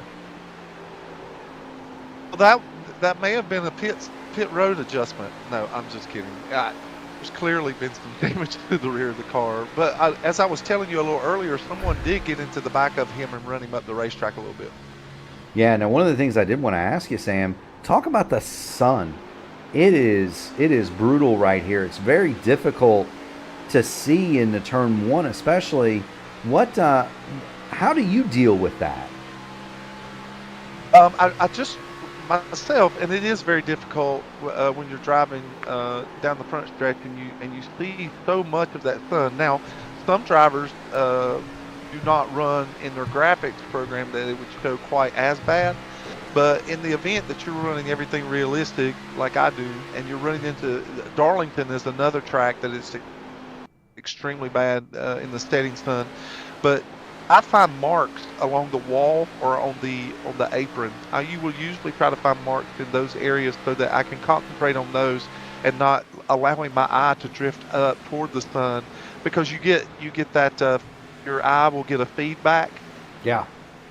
That feedback will present a negative spot in your eyesight. So I try not to concentrate on that area and try to find a mark either. Most of the time when it's that bad going into 1, I will look down toward the apron somewhere that I'm not fixating my eye directly on the sun. And until the sun gets to a safe place, I try very carefully not to race cars that I feel like that it would become a detriment or that I would put me and my fellow driver in a jeopardous position. Yeah, so that's about how I do it too. I was even doing it with the camera there, just kind of focus on the focus on the white line. rather than look. You don't want to look up into the sun. The resolution in these screens and the graphics are realistic enough. Believe it or not, it hurts your eyes to look at the virtual sun. So you don't want to. It does, and it will burn that negative image in your retina for just a moment, and you'll get a white spot there, which can mess with your judgment if you're racing on a track that you have to concentrate on where your marks are. I'm going to tell you a guy that's concentrating on his marks. That's Greg Evans. He's gotten back around Joshua Siegfried. He's pulled it out to a half-second lead. Kendall Paul remains in third place. Dylan Godnez has moved it back up to fourth, and there's Dylan. Ryan O'Donohue runs behind him in fifth. These 5 cars have really separated themselves now from Justin Osterman. You see the gap. It's about 20-25 car lengths back to Osterman. And there's Ryan O'Donohue, the Miami Vice car, and that's back to Osterman. The second half of that top 10, they're about 3 seconds behind the leader, Greg Evans, and there are 5 cars under a blanket. So that's where the battle is now. Corey Sam Crandall moving on the inside of Colby Pierce. I wonder if Colby may have used up a little more tire than he expected there on this particular run. I mean, he's not falling back tremendously, but it seems like some of the cars that were behind him are making their way back up through the field. You know it does, and I do want to thank everybody for their patience. The internet connection here, there were some storms that blew through here a couple of nights ago, and it's been interesting, Sam, as far as my internet's been concerned. We have a fiber connection. It's absolutely gorgeous. We changed some settings around in the old PC tonight, but I'm so jealous. So jealous. Well, you wouldn't be jealous now because the connection's at about a quarter of the strength it usually is. I actually had it. Quarter would probably be most users' fastest speed. Well, I actually had it shut the connection off during my workday a couple of days ago. Wow. Just completely lost it. So that's. I appreciate everybody's patience. I know the connection blinks out a little bit sometimes. We're watching the battle between Corey Crandall and Corey Crandall and Sean Merriman. Merriman has been back up on the march. Been making his way up through the field. I wonder if he took tires. I wonder if Corey actually took tires. He did. So he's been out 16 laps. So he was one of those that stopped under that last caution. He's Well, that would explain it, yeah. he's gonna move to the outside to Justin Osterman. But hey, that's part of the strategy. We're getting ready. It is, and in the second half of this event, you're going to see a lot of those things kind of play out, especially if there are more cautions. Whereas if the race goes green and there's a lot of green flag laps that lay ahead of us in the second or in the final stage, then you won't see advantages or disadvantages of tire strategy come into play as much as what you see right now. So Corey Crandall is probably saying, I'm going to make up as many positions as I can before this stage is up, and then see what I can do on the long run. Yeah, for certain, sure. Do want to give a shout out to it's our boy J-Dub in the chat. We wish it was available in 4K too. That is something that we are working on. No timetable on it. The equipment to stream in 4K is extremely expensive. So that's something that we're working on here. That's something we're working on here at P1. But right now, 1080p is the best we can do. Osterman and Merriman all over each other, Sam. It's good racing back here. I think that Justin Osterman really was pushing himself up through the field to get into the top 10, and now he's seeing the result of that hard run at the beginning of this stage, or here in this particular part of the stage. Sean has proved that he is steadily just hitting his lap times, and keeping position just based on saving tires. So Sean's racing this race, in my opinion, in a smart way. Yeah, he's proven himself to be a pretty smart racer. Another smart thing, and if you kind of watch that battle between Osterman and Merriman, it's the little things that I kind of notice. Osterman knows that Merriman's probably got the better long run car. He also knows there's 2 laps left in the stage. Did you notice how tight he was holding Sean Merriman just to use him up as much as humanly possible there? That's a veteran move out of Osterman, knowing, hey, I only got a couple of laps left. I can come get me 4 fresh tires. If I can keep him behind me, that's points. Yeah, and Sean apparently has equally as savvy enough interest to know that if Osterman is going to hold that bottom line on him here late in the stage, that his best chances of making this pass are going to be on the high side. He wants to run a little bit more clean air outside of Osterman as he's on the bottom, and hopefully, and in hopes that he can get a big run coming off the corner. But Osterman's done a great job of running on the bottom and keeping him at bay. Yes, he has. He's done a tremendous job, and kudos to both these guys for keeping this clean. We are at the end of the stage. Here we go. Greg Evans has made it to lap 90. Somebody just hit the wall out of 2, just ahead of Osterman. Who was that? And the hood went flying. I think that might have been a blink. We're looking at Dylan Godness. All right, man. Caution is out. Caution is out. I see all the hoods intact for everybody. Throws the caution for the end of the stage, but I saw for sure a hood went flying. Yeah, I think the server blinked right there because it did the same thing for me, Sam, and then everybody snapped back. Yeah, everybody snapped back into place. Okay.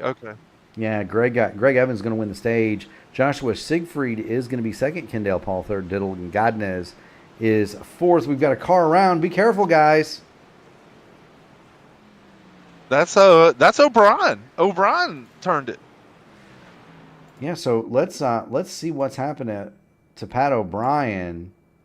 He is going to be racing hard. Is that out on my screen here? So is that he's running hard? Is that Mark Cofield he's racing with? It's hard to. He actually disappears on my screen, so I don't see why. Hold on, here we go. Yes, he's racing Mark Cofield. He really drove it deep into the corner and way too deep. The car washes up into Mark Cofield, and then he runs them to the wall, and then he just loses. He loses the car after that. So that's exactly what happened. Yeah, they're racing hard there for the end of the stage. Both of them get in the wall hard, and then O'Brien gets turned and makes another impact. 94. My goodness, that's Troy Character. He just missed that. Yes, he did. Good work from Pat O'Brien to keep that 07 up on the wall. And then, it's hard to get going again. And it's unfortunate too, because now the leaders are coming through and Pat O'Brien narrowly avoids going a lap down. He maintains his position on the lead lap, but my goodness gracious, tough break for Pat O'Brien. And he was a guy. He has had such a good race going tonight. Yes, he has. That was very uncharacteristic of the night that he's had, honestly. Yes, it was. And now he's looking at being on the tail end of the lead lap, of course. So he doesn't even get to come in and pit here, Sam. No, not if he wants to stay on the lead lap. Now, there's some interesting strategy. You've got Braden Langley is the only other car one lap down. If you're Pat O'Brien, do you come in here and grab yourself some tires and just kind of well, like I told you, there is this opportunity that you can have a set to burn if you really want to take a chance and in hopes that a caution is going to come back out and you want to run hot laps. All right, man. In order to make up some distance and make up some position, then you have that option. That option is available to you. But again, just like with Justin Osterman, you have to hope that the cards fall in your favor so that particular gamble comes to fruition. Yeah, and it's worth putting this up on the screen here. So Evans, Paul, and Siegfried, your top three, they're going to give the wave round cars a chance to pit here. So here comes Pat O'Brien.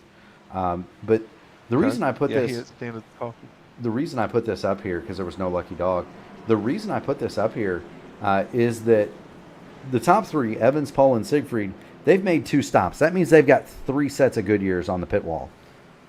Corey Crandall in 4th has made 4 pit stops. So if he changed tires every time, he's only got 1 set left. 1 set left, yeah. Same for Justin Osterman. Now, we know that Osterman, we know that at least Osterman did. There are going to be some of these that show four You know stop that came in. And we know that Corey Crandall has used more than 2 sets. Right, but we do know that a couple of the guys that have 4 stops, Osterman would be an example. They came in at the very beginning and topped up and did not take tires. But this is instructive because we know that Osterman and Crandall have used at least 1 extra set, and so they at most have 2 left. At the very least, they've only got 1, and that's not a good place to be as you go into the final stage of this race, knowing you got 100 laps to go. In all fairness, too, you have to keep in mind that Osterman and Crandall both have been involved in incidents tonight. So those pit stops, one of those pit stops may very well have been to repair damage that they received in some of those incidents. True, but they would have still changed tires, though, if you've been... Most of the time, you're still going to change tires, right, Sam? Yeah, well, typically you would change tires if you were in an incident, just simply if you flat spotted them. But then again, if it was right after a caution, you may not change tires. You just want to repair the damage and speed up your time in the pit lane. Copy that. So all sorts of different. All your time would go straight. All your time would go straight to repairs, and not necessarily 10 to 12 seconds of that time would go to changing tires. We'll have to get on. We'll have to get after Gary. See if we can't get an update to our to our ATVO to tell us how many sets of tires have been used on each car. That would be handy information. Oh, that'd be neat. Yeah, that would be really cool. Yeah. Yes, it would. Speaking of cool, Greg Evans, he's been the coolest customer in Homestead-Miami tonight. He roars off into the lead. Kendall Paul is second. He's hunting that lead. Meanwhile, Dylan Godinez, he's going for third on Josh Siegfried.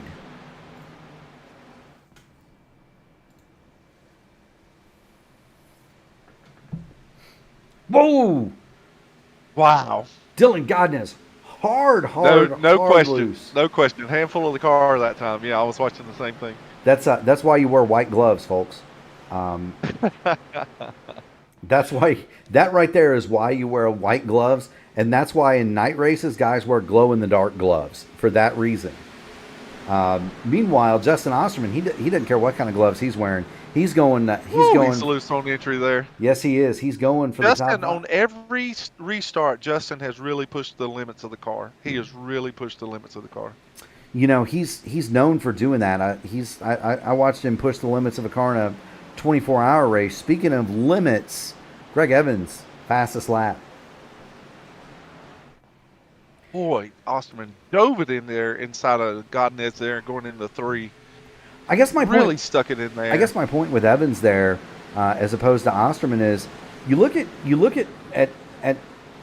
Justin Osterman. He has got that car sideways and out of shape at entry. It looks like he's going to wreck it in the middle of the corner, and he's trying to knock down the wall on exit. You watch Greg Evans, flames come out of the pipes at exactly the same spot, exactly every lap, both ends of the track.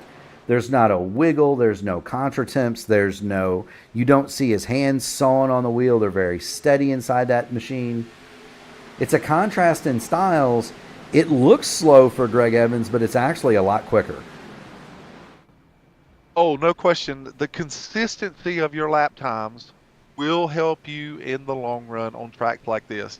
Tracks like Darlington, again, tracks like Darlington, Rockingham, IRP, some of these tracks, even for a short track like IRP, it's terrible on tires.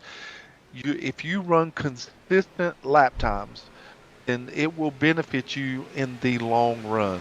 It doesn't matter if you run top or bottom. Just run consistent and not push the car past its limits. And so Greg is a long-time pro at this. He's done this a long time. And he understands it, and he does a great job. Even though Kendall Paul's closing this gap here, Kendall Paul also and Dylan Godinez have proved that they have the ability to save tires for these long runs, and maybe they're just riding behind Greg in hopes that they can save enough that they can really make a race of this over the second half of the evening. Well, either that or they're going to school. I think that might be more of just as much, if not more, of what's happening. I don't think either Kendall Paul or Dylan Godnez, and they're going to prove me wrong here in just a second, but it looks like to me that both of them are just content to pace with Greg Evans. Justin Osterman is not going to be content until he goes to the front. He is going to dive under Dylan Godnez for third. But you do what Sam's talking about. Have that hyper consistency with markers around the track, and every driver does it a little bit different. And I remember I had this conversation with my wife. I was practicing at Gateway, and she asked me another track. Yeah, that's a good example. Yeah, she said, I was doing it in an open wheel car, but she said, how do you run these laps so consistent with one another? Like there were 15 laps in a row, and they varied, just a handful of thousandths of a second from one another. Right. Usually with your consistency there if you can run within 1/100th of a second consistently close. Yeah. So she asked me, I said, well, when I go down into turn one, there's a small opening in the fence for a photographer. I start lifting off the gas at 2 fence posts past that opening in the fence. That's precise. And I start turning in at 8 fence, but whatever it was. And she looked at me and she goes, there's a fence there? and then she goes, how in the world do you count fence posts at 200 miles? But you do, right? And everybody does it. Everybody has something similar to that. Osterman in there 2 cars deep. Yes, wow, what a move by Justin Osterman. Now look, Kendall Paul and Greg Evans, they're going to move up the track. We've got a car slip sliding that appears to have been maybe Ryan O'Donoghue back there, slip sliding up toward the wall. But I'm going to tell you this, that had all the hallmarks of Greg Evans and Kendall Paul saying, all right, you boys want to go up there and fry your rear tires, you be our guests. Exactly. Oh, wow. Oh, watch out, boys. Really sticks it in there. He almost gets into the back of Dylan Godnez. Oh, I can't believe they saved those cars. That was so precarious there. Joshua Siegfried, note apron bad. Also, and so he's apologizing. He's apologizing in in-game chat. He's letting Godnez know that there was a little expectation there, and it didn't meet the expectation. So there is communication between those drivers. Wow, that was just as close as catastrophic as you're going to get. Meanwhile, that's bunched everybody up behind Evans and Kendall Paul, who now run 4th and 5th. That's Ryan O'Donoghue in 6th, Corey Crandall in 7th. He's on the high side. Meanwhile, you've got Sean Merriman in 8th and Colby Pierce in 9th. They're right there, and these guys are having a titanic duel for the bottom part of the top 10. And speaking of the top 10, we don't. Please say it. Please say it. We don't want to jinx him. Don't do it. Don't do it. He's having a good run. We don't want to do it. George of the jungle, strong as he can be. But Brian Sharp has got the 125 up into 10th place, and he's running along there, doing a fine job. He's got Christian Light behind him.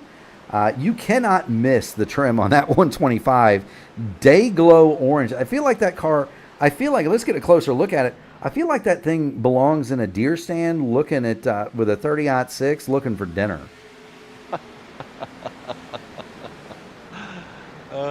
It's got that orange trim, doesn't it, Sam? It does. It's such a colorful scheme. It's a lot of fun. You can't look at that car and not smile.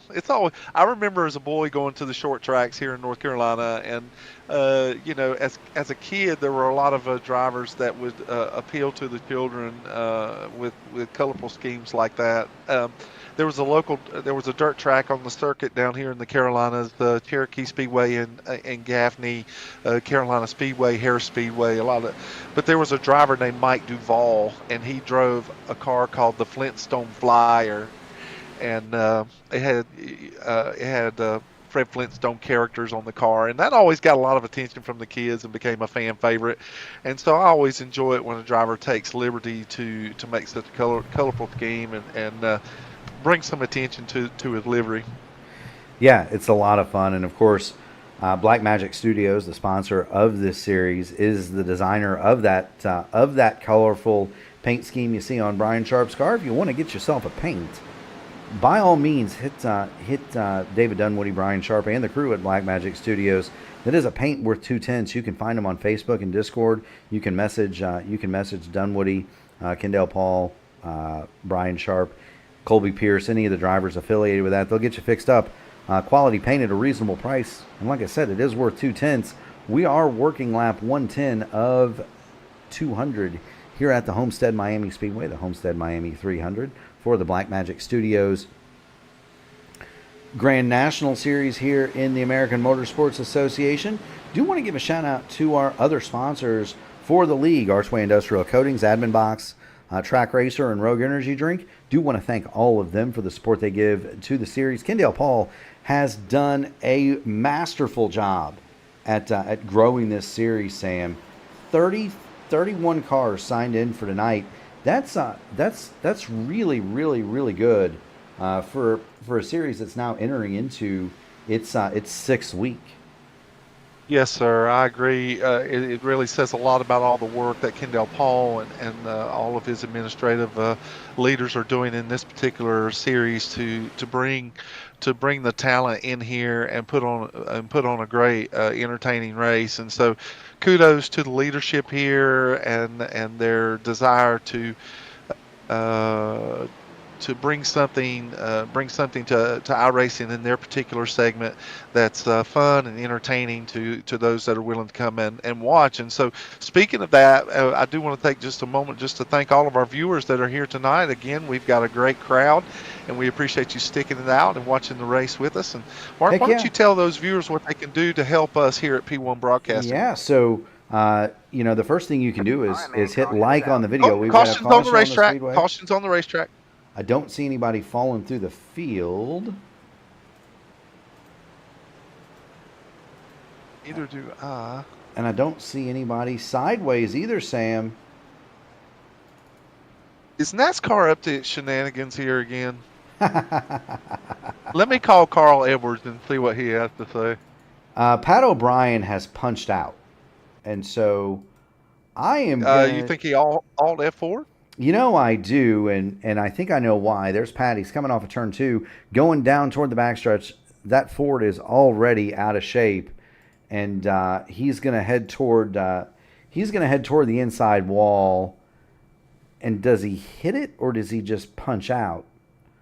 That almost looks like an equipment failure more than anything, because he's just going straight down the apron. He's slow. Well off the racing surface. I don't understand why that would have brought out a caution. Don't know. Pat's really, he was having such a good night and just a lot of misfortune here in the second half of the race. Yeah, he pulls it to a stop on the back and punches out. Now, I will tell you this. Something like this particular caution falls into in my opinion, I haven't talked to Justin Osterman. I don't know. But this particular caution falls into his race pattern. And I'll tell you why. Justin feels that if he races and pushes the car and gets it up front, that he can catch a caution like this. If he has enough tires left, then he can maintain staying up front because he's running so fast laps in the early stages that he may be able to cut this last run into 2 40-lap runs and still be fast. And so it may be advantageous for Justin Osterman based on that alone. Whereas you got drivers like Evans and Kendall Paul who were showing that they were willing to let those other guys go for a moment so they could run more consistent and get the most miles out of their tires as they could. So it's going to be interesting to see how the race strategy plays out for drivers like Osterman, and then if Evans, O'Donoghue, and these others are willing to push and get as much out of the tires on a shorter run as they can. Yeah, and Sam, we're going to go ahead and put up the graphic because it's worth mentioning. Lights are going to go back on the pace car one more time. Justin Osterman, Ryan O'Donoghue, Sean Merriman, and Corey Crandall did not pit under that last yellow. Christian Light, he did stop. That goes to show exactly what you were saying earlier, that they have used a greater allotment of tires. Yeah, so they're going to want to, if they're down to their last 2 sets, you don't want to be down to 1 set with 85 to go. The other bit of it is that Christian Light did come in. He was in his pit box for 7 seconds, and so I don't think I'm going to be betting the farm if I say that Christian Light is on 2 tires. That's a good possibility. Ooh, can you imagine? Can you imagine how loose that car is going to be? I don't, unless he only put on lefts. Now lefts may make a difference, but and a full fuel load, it's very possible that he could avoid some of that sensation. But that right rear is so temperamental. Yeah, and it's not, the heat's going to go out of it, but the air pressure remains. Everybody else. That's a great stat, by the way. That's a great stat. Everybody else on the Speedway, from Dylan Godnez on back, they've got 4 tires, and so. And we have to watch carefully on this restart, Mark, how dangerous it is to get wheel spin here. Yeah. On the restart. Oh, older tires. We are gonna watch the mess out of Justin Osterman and Ryan O'Donohue, because and Crandall and Merriman as well. It is not. They are not. Yeah, they've got the track position, but they're not going to be very safe on speed. They're going to be quite a bit slower than the cars on new tires, and it is going to be very difficult for them. Yes, we know that cold tires on when they're brand new, that they can be interesting in terms of cars sliding around. Old tires are even worse when they're cold. So yes, sir. At least you can get straight line adhesion out of a cold tire, but in the corners, those cold tires will be a little more precarious. But those cars that have 22 laps on those tires, it's that initial quick throttle that can cause those tires to break traction. And then we saw it. You've got we saw it. We've already got caution on the track. Caution is out. Caution is out. I did not see. I do not see. Again, we're having to really search for these cautions. I didn't see that one. Well, wait a minute. There we go. Michael Kirk.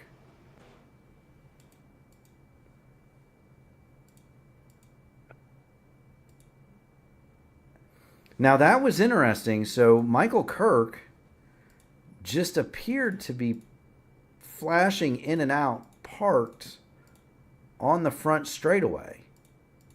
Yeah, they're discussing in race that Michael Kirk may have suffered a computer issue, and that could have been, and that's what you're supposed to do if you have blue screen of death or something similar. Yes. Is you pull the wheel to the left and you brake and you don't do anything else and you try to tow, right? Everybody in the sim, from the guys that race on controllers all the way up to people like Sam that have extremely nice rigs, we all have a button on our steering wheel, which is the eject button, which means once you come to a stop, you hold down that button and it will tow you to the pit lane and get you off the racing surface.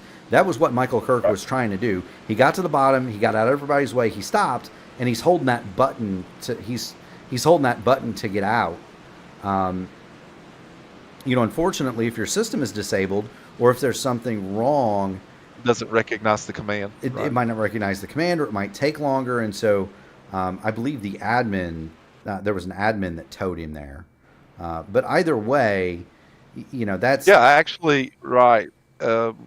Unfortunately, he had to actually be DQ'd from the server.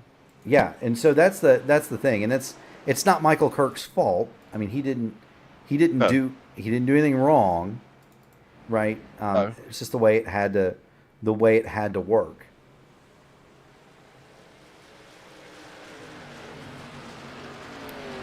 And so that brings up another interesting conundrum, Sam. We've got the old iRacing scoring issue going here because the yellow came out.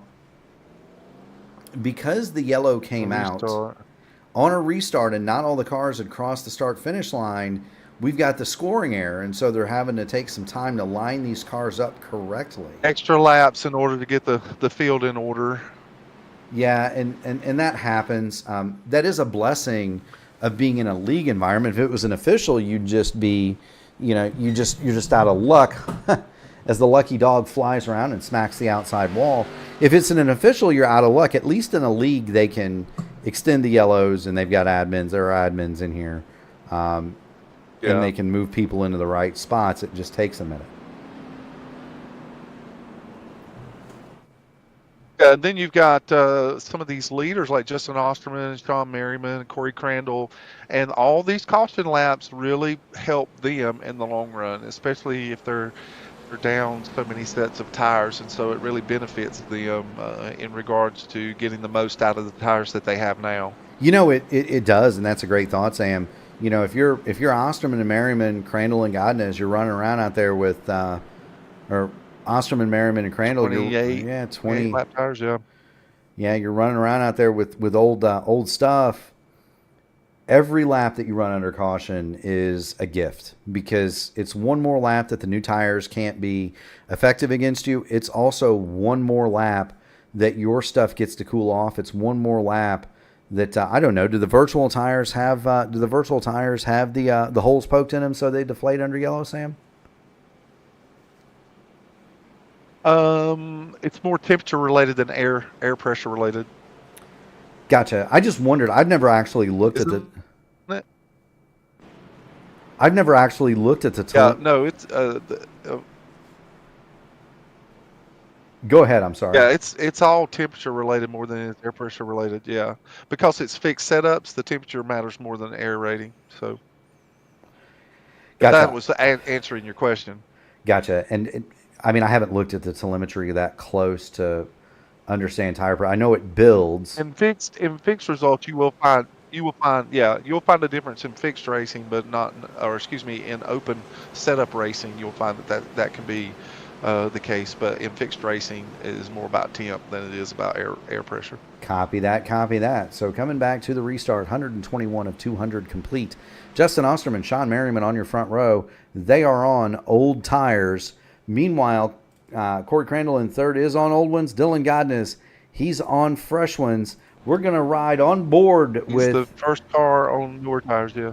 We're going to ride on board with Sean Now, Merriman. in all that confusion, it looks as though in all that confusion, Mark, that Ryan O'Donoghue somehow lost a lap.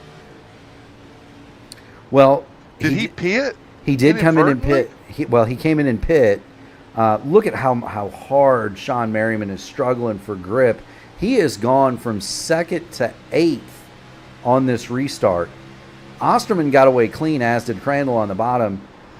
Poor Sean Merriman, he sank to the back like a stone. Now look how quick these cars are getting by Corey Crandall here. Oh, Kendall Paul with a handful coming off of turn 4. Christian Light gets on the inside of him. Colby Pierce is there. Give it another lap, and Corey Crandall and Justin Osterman should be able to maintain a little bit more speed. But very quickly, in the same breath, drivers like Godinez and Evans are going to be able to run down Osterman very quickly. Yeah, now that they're free, it's not going to be long before these two catch up with Justin Osterman. Matter of fact, they are there. Now, what Osterman needs and what he wants, and the guys behind him are trying to give it to him, is he wants another caution.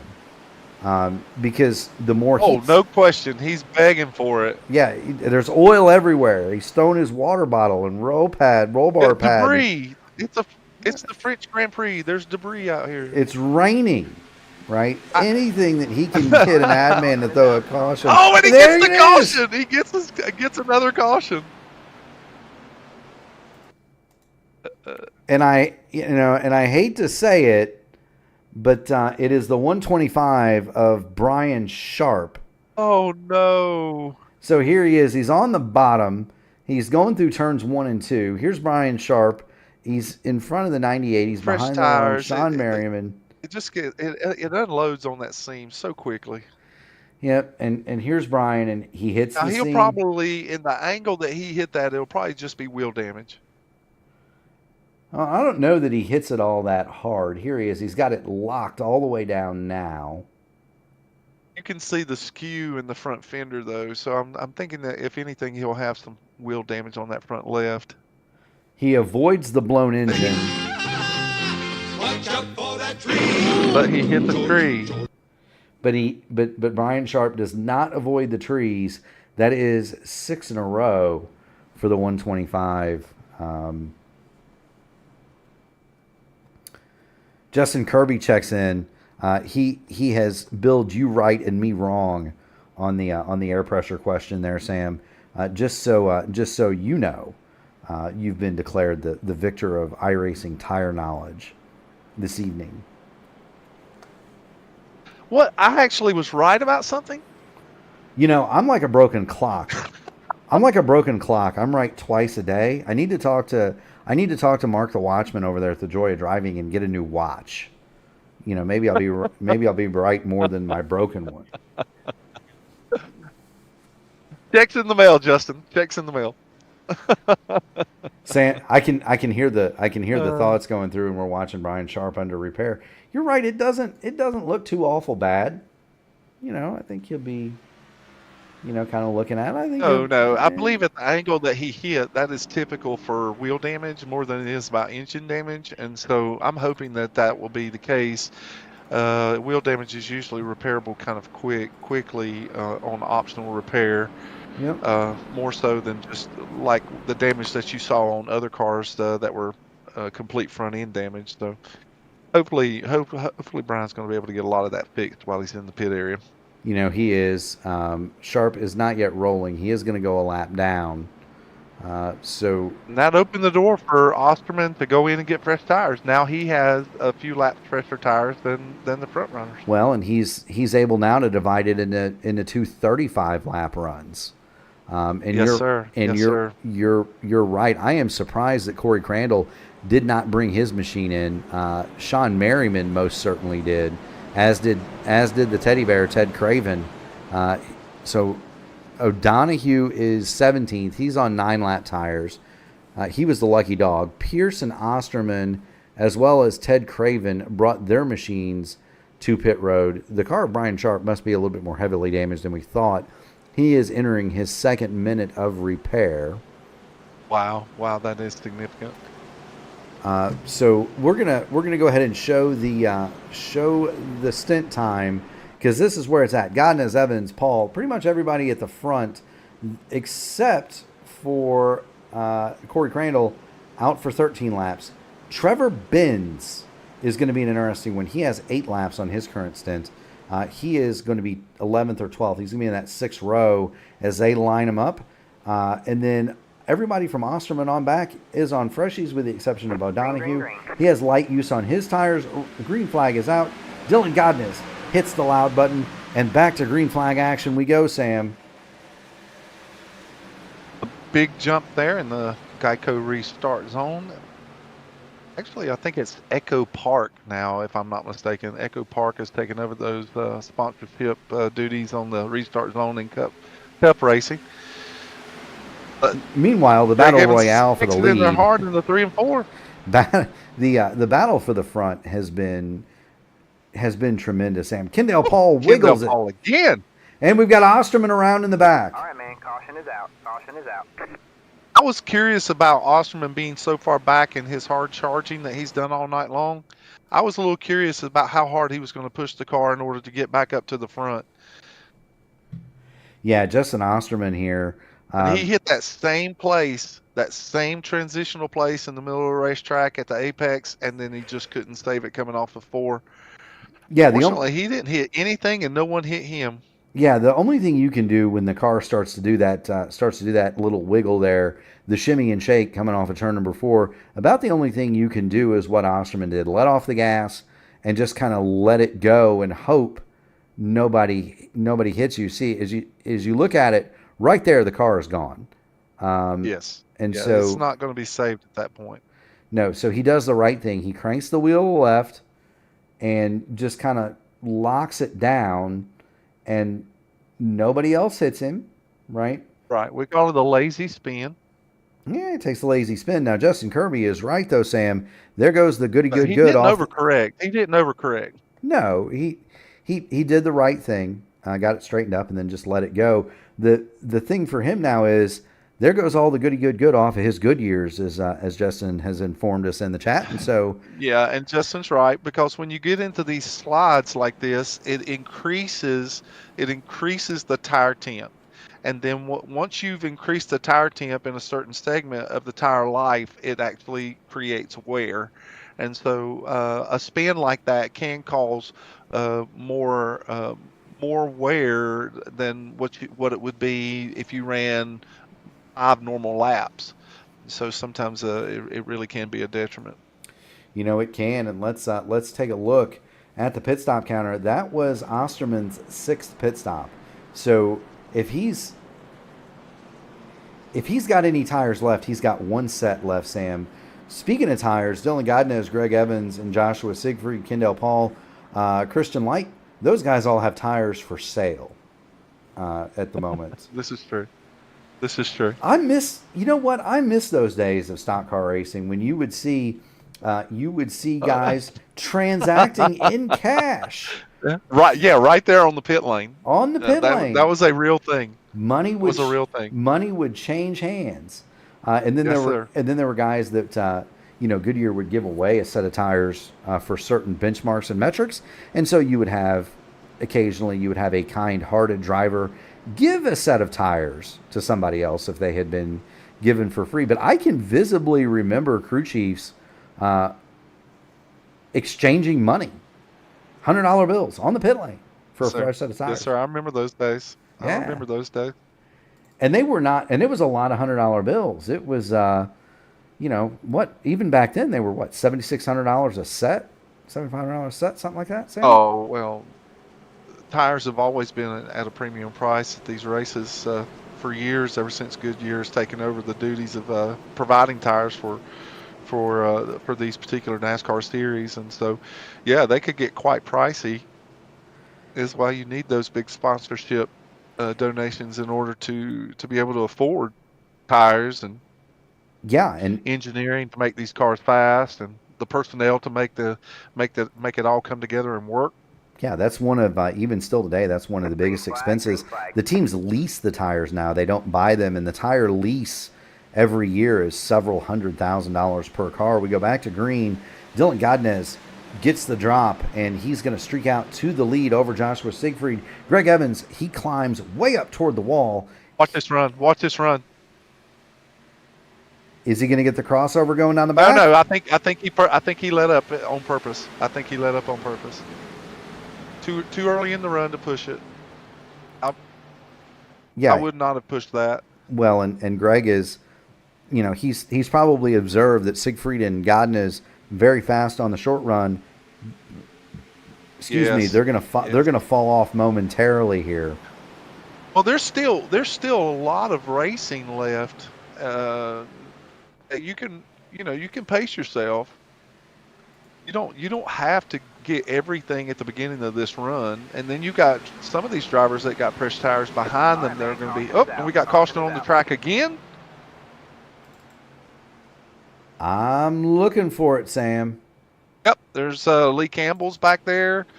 There are several other cars. Edwin James is back there. It looks like Joseph Klein is involved here. It looks like Joseph Klein loses it in the middle of the corner, comes up and collects Lee Campbell. That gets Heaney. He comes down the track and hits Edwin James. And Brian Sharp gets caught in this one as well. Oh, no. Poor Brian Sharp. We're watching the accident unfold here. You've got Joseph Klein on the bottom, Lee Campbell in the middle, rather. You've got Lee Campbell at the top, Klein chasing the car up the hill, and it's going to cut loose with him right about here. Yeah, the packing gets out from under him. Yeah, you can see the puff of smoke now. That's an interesting addition to the sim. That used to not happen, but those two cars go hard in the wall. Here they come down the speedway, and this is the view from the automobile of Brian Sharp. Unfortunately for Sharp, he is not able to avoid the spinning number 7 machine. There is contact. Wow. And poor Brian Sharp, he just got that car fixed, Sam. He did. He did. He just got that baby fixed. Joseph Klein just comes right across the nose of his car, and after all that front left damage, he takes direct damage right into the radiator this time. Yes, he does. Now there is something, Sam. I hope that's not the end of his night. No, it looks like he's in there getting it fixed. There is something that I want to point out, Sam. You remember earlier we were talking about the number 3 of Trevor Benz, and the front end of that car was all caved in, and it looked like Yeah, we were making the comment about it being demo derby, and it looked really good right now. Yeah, he looked like he'd been in the Saturday Night Bomber race at Kokomo, Indiana. That baby is straight. So there's been enough yellow now that Trevor Benz has been able to affect all of the repair to his automobile. It's taken 10 pit stops, Sam, but the 3 is fixed. How about that? I'm trying to see too. I mean, I don't see from my point. He's still on the lead lap. Yes, he is still on the lead lap. So, if nothing else, a story in perseverance tonight for Trevor Benz. We've got 65 laps to go. This thing is not over by a long shot. But Trevor Benz, give a call down to him. He's sticking with it. He stayed on the lead lap.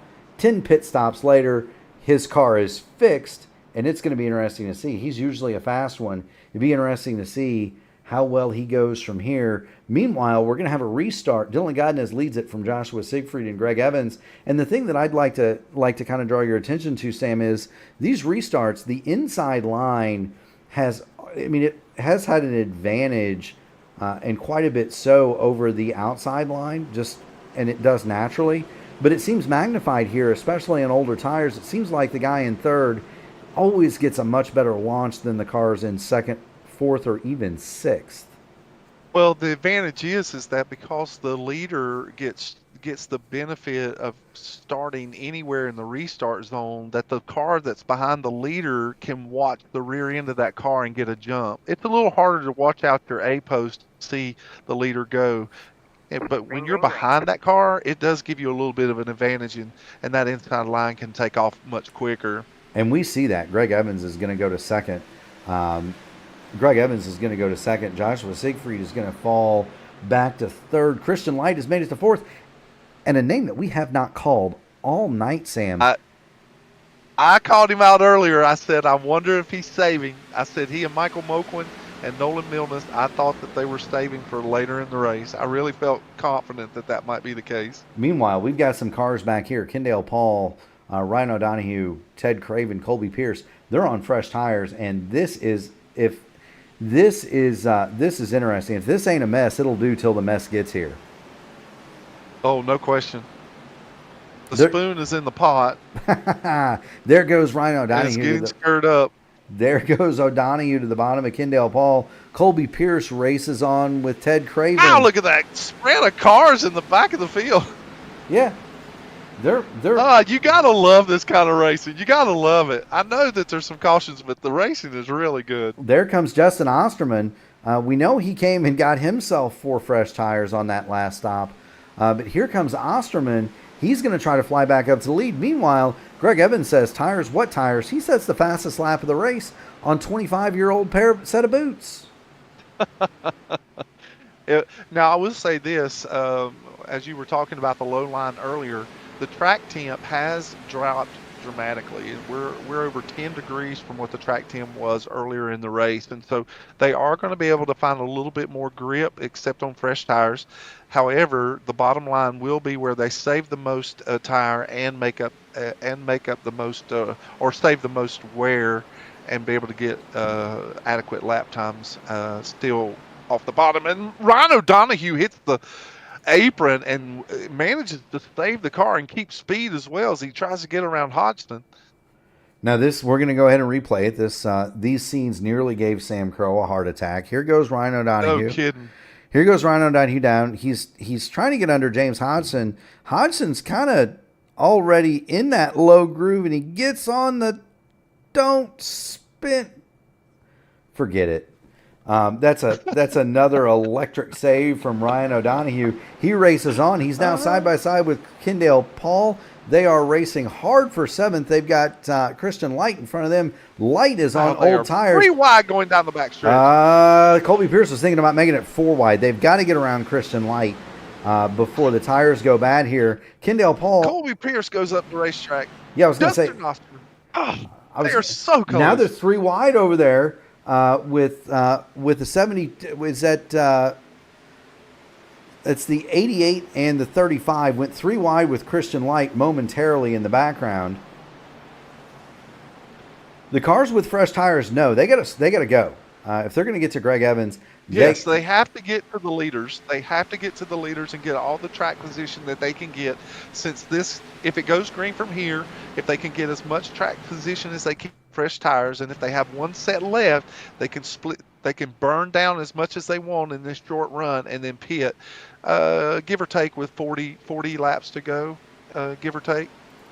They can indeed. They're 3 wide back here. That's Merriman, Trevor Benz, and the 96 of Christian Light, who is rapidly falling back through the field. You wanted to know about Trevor Benz. He's coming back to the front. He's got that. He's got the nose on that car fixed, and it's pretty quick there. Meanwhile, you've got Ted Craven on the outside. He's got a handful with the 8 of Michael Moquin. Moquin, though, is 8 laps down. And so we'll from an earlier incident. Yeah, we'll see Moquin. We'll see Moquin go through, but that is not a battle for position. I'll tell you who is a battle for position. That's going to be the 3 of Ted Craven, or the 3 of Trevor Benz. He's going to go to the bottom, of the teddy bear. He's going to try to make up 2 spots here. Well, 2 spots on the track. Remember, the 8 is not for position. Right, the 8 is laps down, correct. Yeah, but he's trying. Meanwhile, now, it would be wise for some of these drivers that have a few laps on their tires. If the fast guys are going to go, just let them go. Just find your pace until everything equalizes out. If you can save enough without pushing the car too hard on used tires, then it will equalize out and be to your benefit on the latter part of the run. There is, and then there's also what I would refer to, Sam, as the magic lap, and we are rapidly approaching the time where the magic lap decision is going to have to be made. When do you pit? And do you pit, well, as many cautions as we've had, do you want to take the chance of making a green flag stop and then the caution come out? Right, but then the other thing is, if you short pit and it stays green, tisk, tisk, tisk, you're going to turn that baby into a rocket ship and you make up a ton of time if there's a full cycle. So... Yes, sir. What's the magic lap? Are we thinking 40 to go, maybe? Well, you've got drivers like Evans and Godinez and Siegfried. These drivers are actually on 20-something lap tires. 33. Okay, so if they're on 33 lap tires, then they can go another 20 laps comfortably, 20 to 22 laps, maybe even 25 laps comfortably. And that will put them in a 35-lap window. If you go around 165, then you're going to get the most out of the next set of tires if they stay green, and you're going to be fast. However, you've got some drivers who, they may have taken tires later, and they can stay out longer, and then they can run a shorter pit stop at the end. Take less fuel, 2 tires. I mean, there's a lot of gambles that can come into play late in the stages of this race. And so who's going to hit the right roll of the dice with that? Because you're right. I mean, caution flags play into that. You pit early, you short pit, you go out, you turn your car into Harry Gant on new tires at Darlington, and the caution waves. You're a lap down. Well, you're a lap down, and that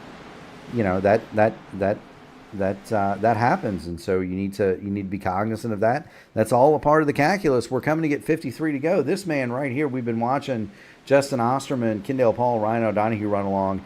They've been all having a spirited duel for 7th, 8th, 6th, 7th, and 8th for quite a while. This man right here, Greg Evans, he leads it. Evans is now nearly a second clear of Dylan Godinez. Right. In light of the fact that they're on 33 lap tires, Evans and Godinez both have run faster laps than Osterman, who is probably on somewhat fresher tires than they are.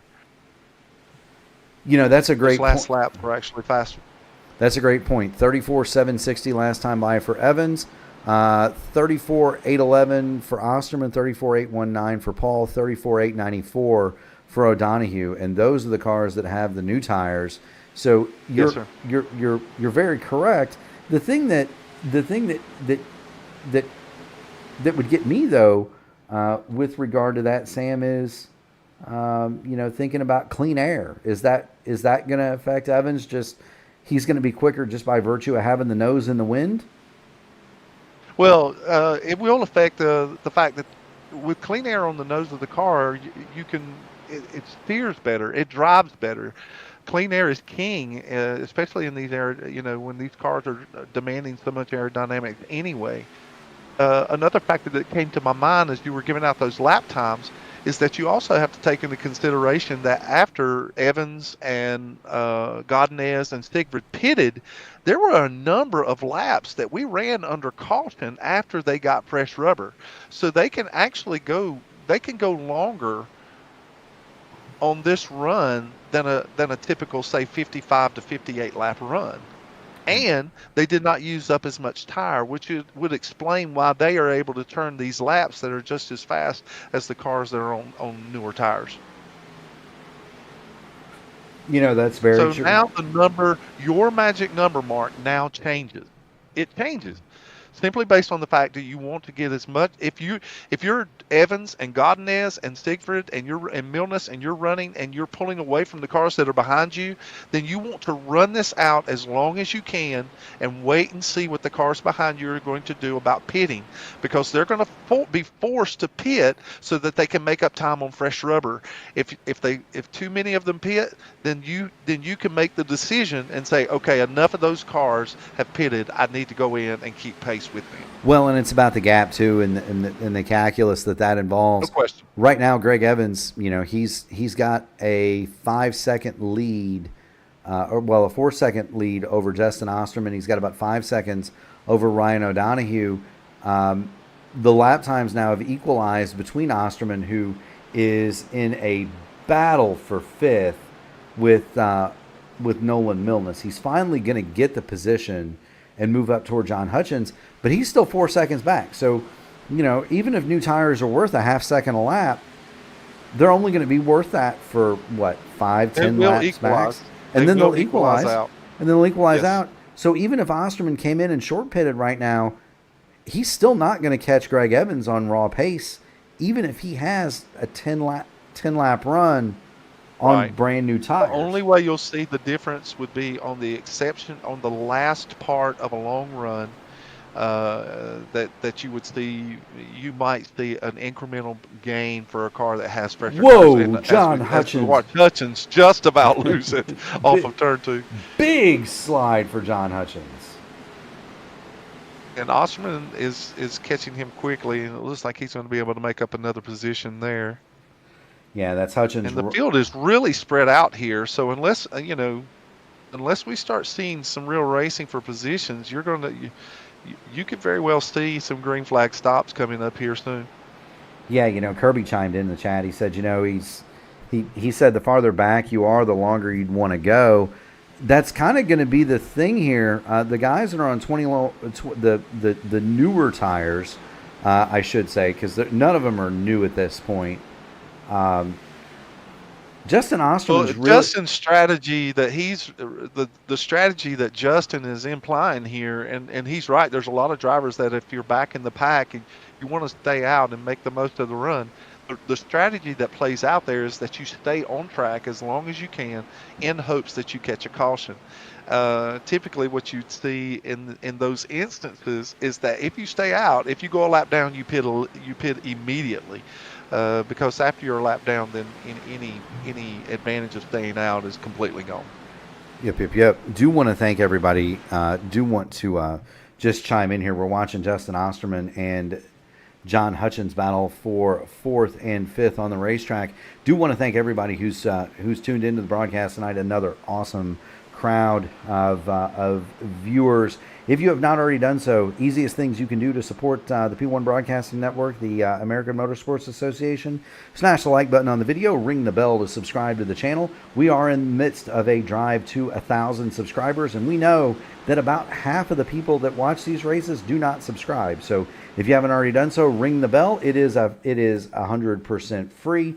And it really helps us out with our positioning within YouTube. We're getting so close to 900. I know. So close. Well, and if you get to 900, I understand that Kyle Clinworth will break out the rattle can, and he's going to put a random subscriber on the side of his IndyCar. So nice. There's that too. Clindy, of course, my broadcast partner on Monday nights for the IndyCar Open Series, and Osterman is pitting in.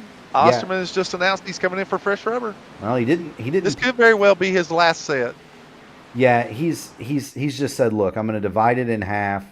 Well, this could be his last set. Yeah, well, that's what I mean. And he's wanting to make up track position with fresh tires.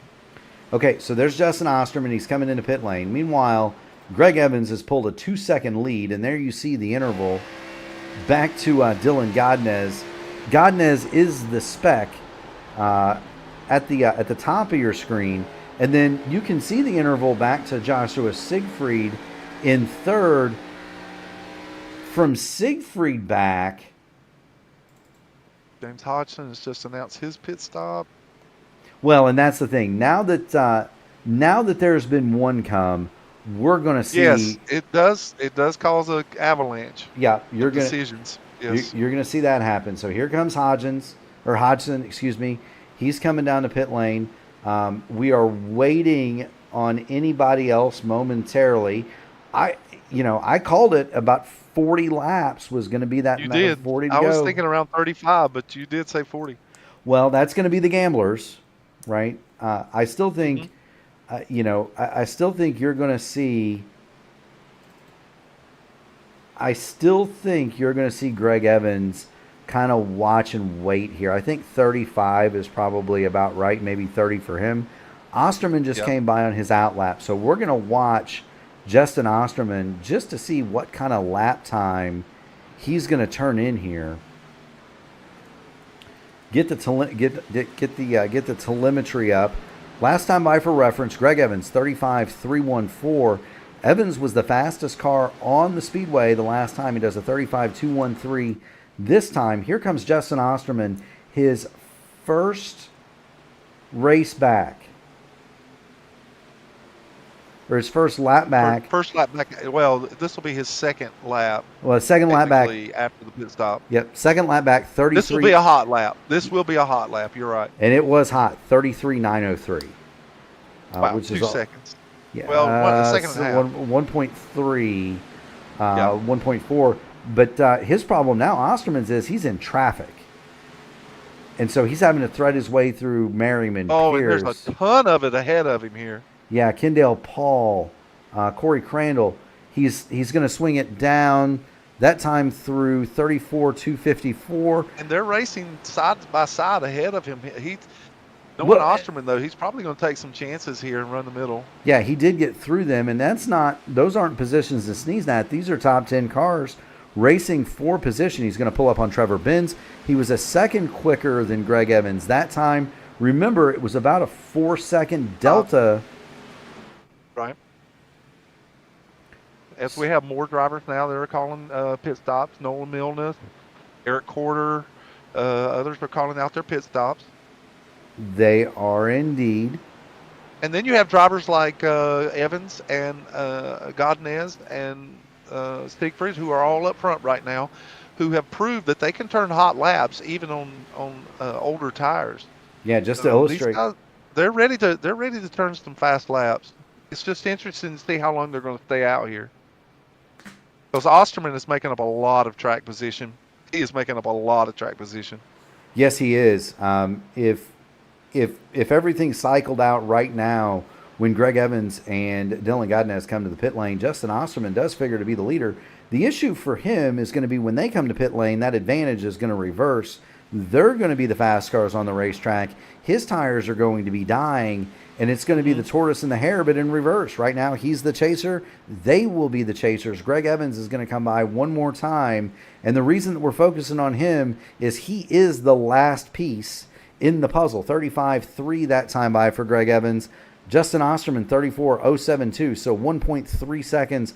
One more time, the advantage. Yeah, it's a consistent second to a second and a half, somewhere in that range.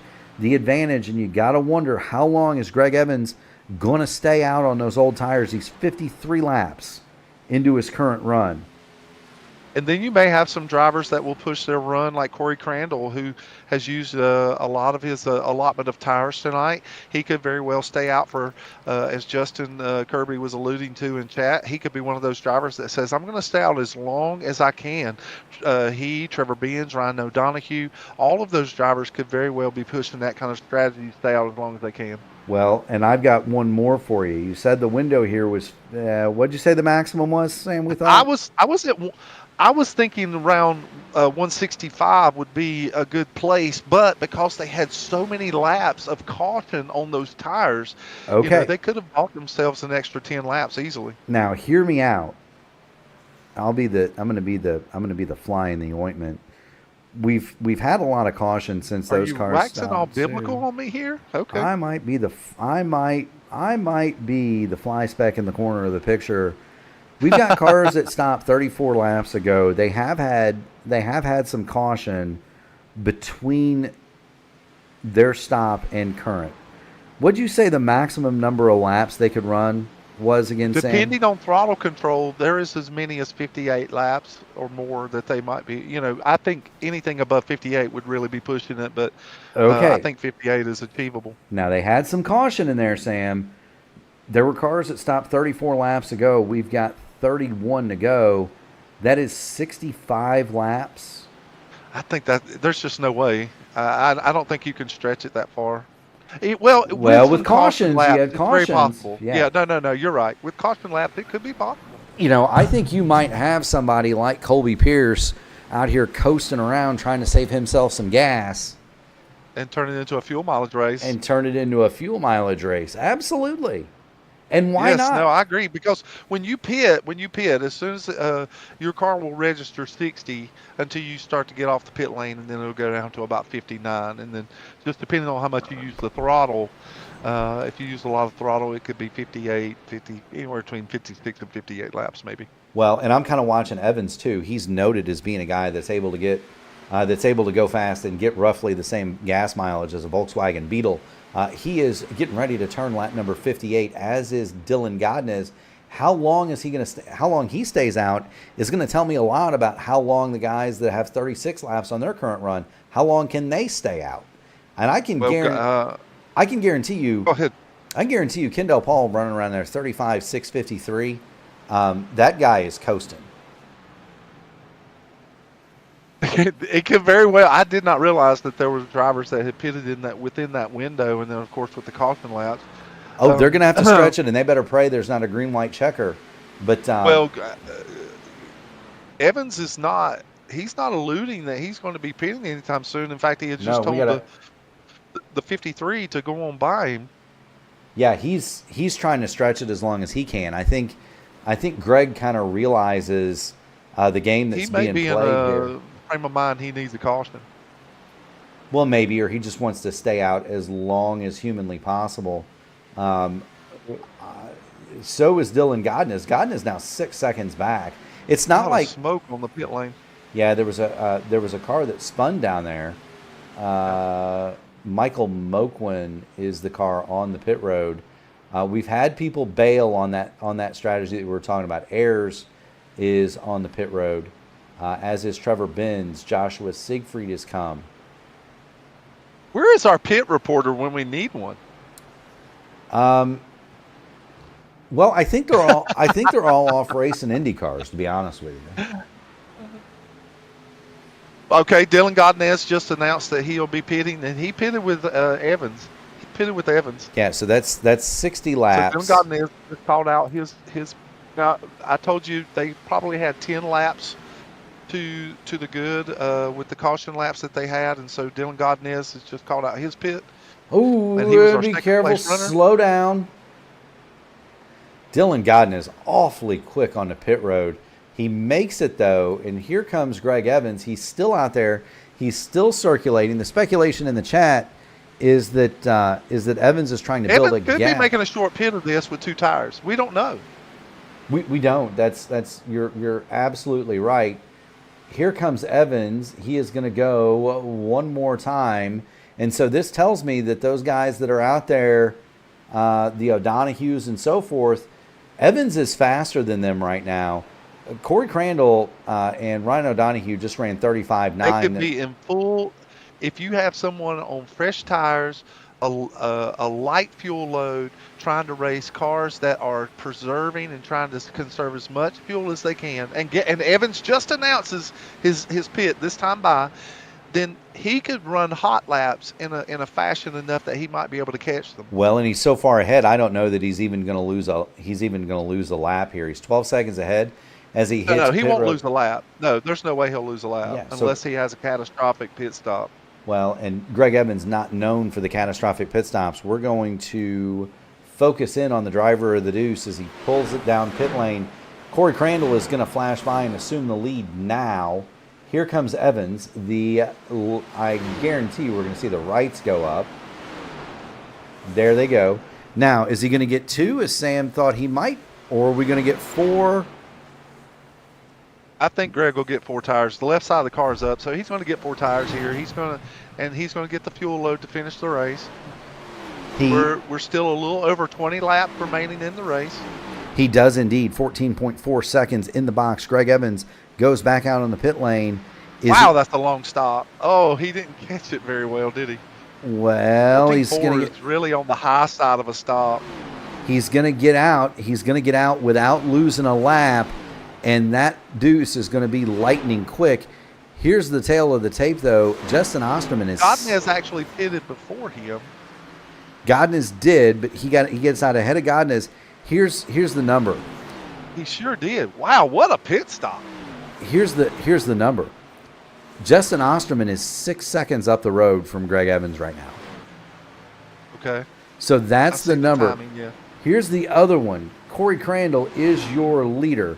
And we're going to get on board just as soon as I can arrange it with Corey Crandall. We're going to get the telemetry up, and we're going to see just how much he's saving because the pace at the front has slowed way down. They're in the 36-second bracket up there. Greg Evans is on his hot lap here, and he just turns a 33.4.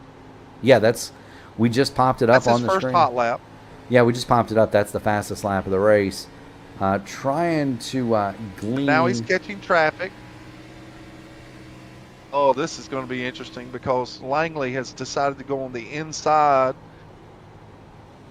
But he's going to catch this traffic at a really bad spot, but he's going to take the low line. That's a really, really precarious place down there. The car wants to get extremely loose. He does a good job of getting by those cars.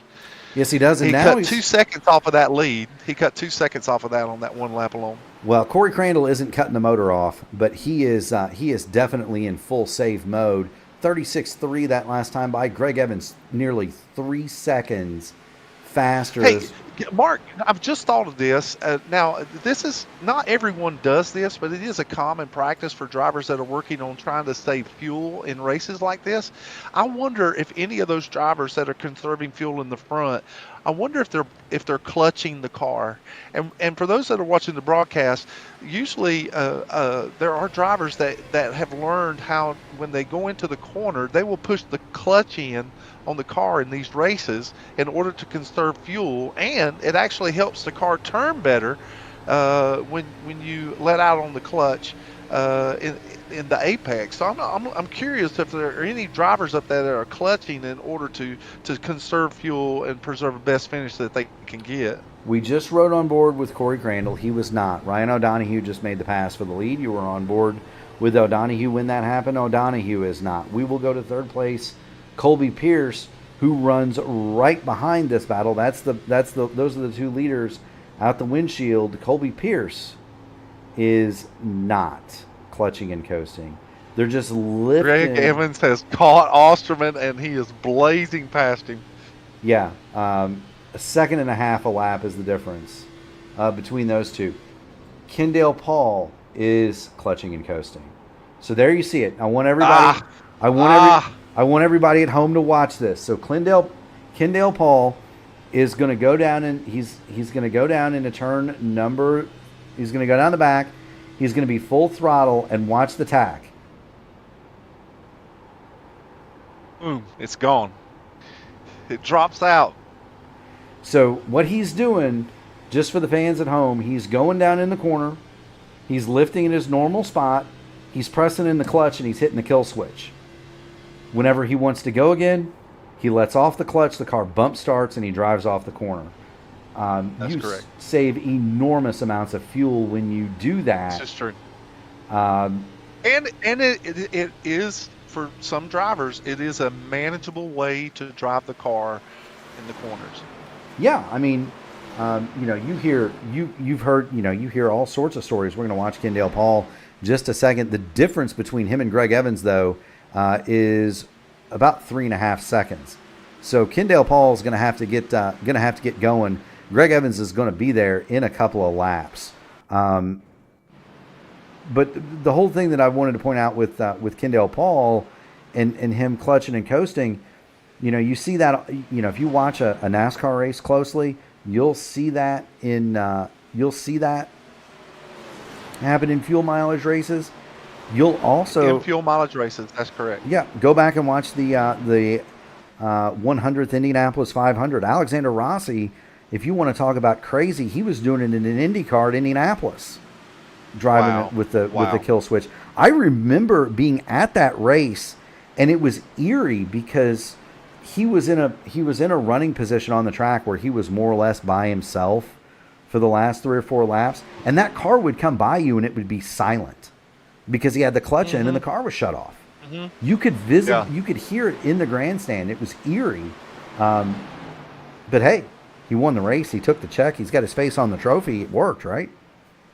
All right, now we have Greg Evans catching the leaders. He's right here behind Kendall Paul. He's finally caught these front runners. Yeah, Kendall Paul. Now it's just a matter of just picking a lane. It's just deciding where he wants to run. Oh, wow. Colby Pierce comes way down the racetrack. I think he surprised Colby there. He's going to get 2 for the price of 1. Colby Pierce. Colby sideways. Wow. Oh, my goodness gracious. Colby Pierce just about gives everybody gives poor Sam his 9th heart attack of the night. I'm living the feline life with my 9 love.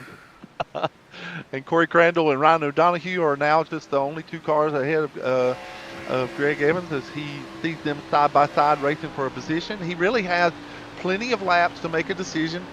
But he decides, hey, I've got these new 4 fresh Goodyear Eagles. I'm just going to take the outside, high, wide, and handsome.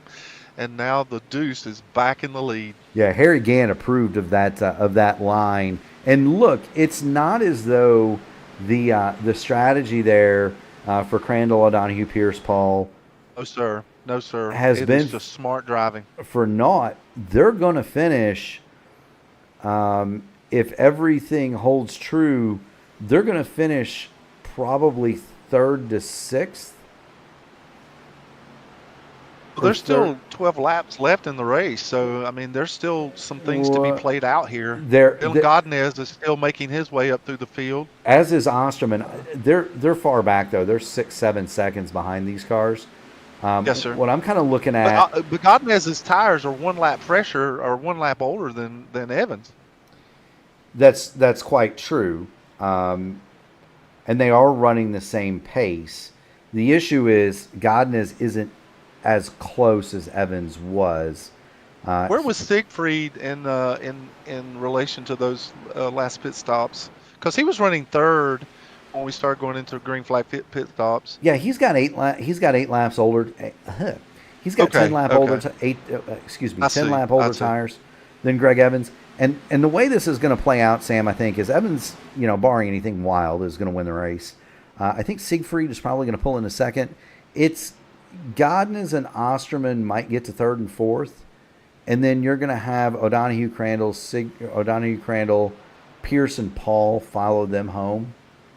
So it worked in that they're going to finish better than they would have. Yes, sir. It's just then we really have a great a great opportunity to have a lot of our cars finishing on the lead lap of this event as well. Yeah, we do. 16 cars on the lead lap. Eric Quarter is 16th, the final car on the lead lap, and he is not in any danger of going a lap down. There you see Dylan Godnez.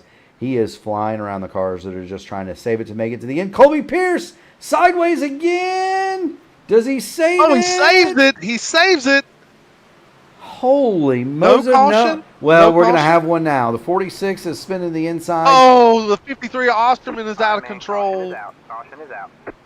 Oh, and there's the caution. Oh, my heavens. All right. Well, this all I started. need to go ahead and start working on my Larry McReynolds percentages of late race cautions. Well, and who would have predicted this? Colby Pierce gets his car just completely out of shape. We thought that was going to be the caution. Colby saves it. Meanwhile, Moquin Osterman and Edwin James go 3 wide. Edwin James collects Osterman. Into the wall they go. And the reason for the caution is going to be these two cars. Edwin James and Justin Osterman spin wildly down toward the inside of turn 1. Edwin James makes for the road course. He's going to go through the grass. With Osterman going across the racetrack, I mean, that's what really brings out your caution because he's completely sideways in turn 1. Yeah. I don't know that he actually made contact with the wall at any particular juncture. Nope. And and there he is. Other than just the little bit of contact that he had briefly with Edwin James, the nose may have grazed the wall, but no significant damage. Well, it's wrinkled. The real damage for Osterman is he hits the wall again under caution. The real damage for Osterman is he doesn't have any tires. We don't think. No, we're under the impression that he took his last set under green flag to Dobbs. And he missed pit road. And so the problem We do know with reasonable certainty that drivers like Evans, Siegfried, Godinez, we know that all those drivers still have a set left. And we know that because they're on pit road taking them. Everybody came to pit road up front for the 4 Mr. Feelgoods, except for this man right here, Keith Ayers, in the 98. And we'll give him the TV time. And it looks like Godinez actually beats Evans off of the pit lane. Well, he was in the box for 9.3 seconds. And he took right sides. I got a feeling there's only 2 tires on that 08. Yeah. So that's going to be an interesting call. Everybody else has 4, except for this man right here, Keith Ayers, in the 98, did not pit. Monster Energy on the side of that 98 machine. Is he going to stop? He is not, Sam. And I'd be willing to bet that the lights are going to go out on the pace car here. And we're fixing to have some fun. Oh, wow. Listen, just when I thought that they were going to spare us a little bit of cardiac arrhythmia, the AMA once again produces these late race cautions just to get me all riled up here on a Thursday night. You got your clean. Get my adrenaline going. Well, it needs to get going. You got your extra clean brown pants ready, Sam? Because I think we might need them. I think Keith Ayers, he ran ahead of the pace car there. I think Keith Ayers thought he was a lap down and stayed for the wave around. And no, you're the leader. So this is going to be interesting. He's and actually in game in race he is actually telling the drivers behind him. He says, "I'm on old rubber here, and you need to be careful." It would benefit him in all sincerity that when he takes the start, as soon as he crosses the start-finish line, to go immediately to the bottom of the racetrack and hold his line. Yeah, I mean, it would be the smartest thing for him to do. Evans is in really a terrible spot because if Ayers spins those tires, then he could check up the entire low line. Oh, but he gets a good start. Evans gets a good start with him. Now let's see if Ayers just keeps it on the bottom because Greg Evans got a tremendous start. Yep, Ayers is going to keep it on the bottom. Evans and Godinez, they're going to go high. O'Donoghue's going to go high. Kudos to Keith Ayers. Joshua Siegfried. What a great job. Now, Josh Great Siegfried, job. he got checked up behind Keith Ayers. They're going to be 3 wide going into turn number 3. And now here's the real danger for me. It's going to be the second group that's going to catch him. Corey Crandall, Kendall Paul, Nolan Milnes. They're 4 wide behind him, and we're going to have more crashing. You make contact. James Hodgins in the wall. Now Ayers. That brings out another caution. Okay, so we're gonna come back and we're gonna catalog the 2 different incidents that happened here. The first one of those is that, and Mike Rigney's exactly right. Ayers was a great sportsman there. He did everything question. right. Big shout out to Keith Ayers for just great racecraft right there. It really was great racecraft. Hodgson spins in turn number 4. Was he avoiding O'Donoghue, who was spinning there on the? Because Siegfried comes up the track naturally off of 4, but then O'Donoghue kind of keeps a little distance off of the wall. He doesn't go all the way to the wall, and so they make contact in the middle. No, I think And then the Hodgson drivers- just kind of spun it naturally. Okay. They were 2 separate incidents. He's way back in the field. I see that now. Yeah, he lost it in that really precarious place in 4. You're right.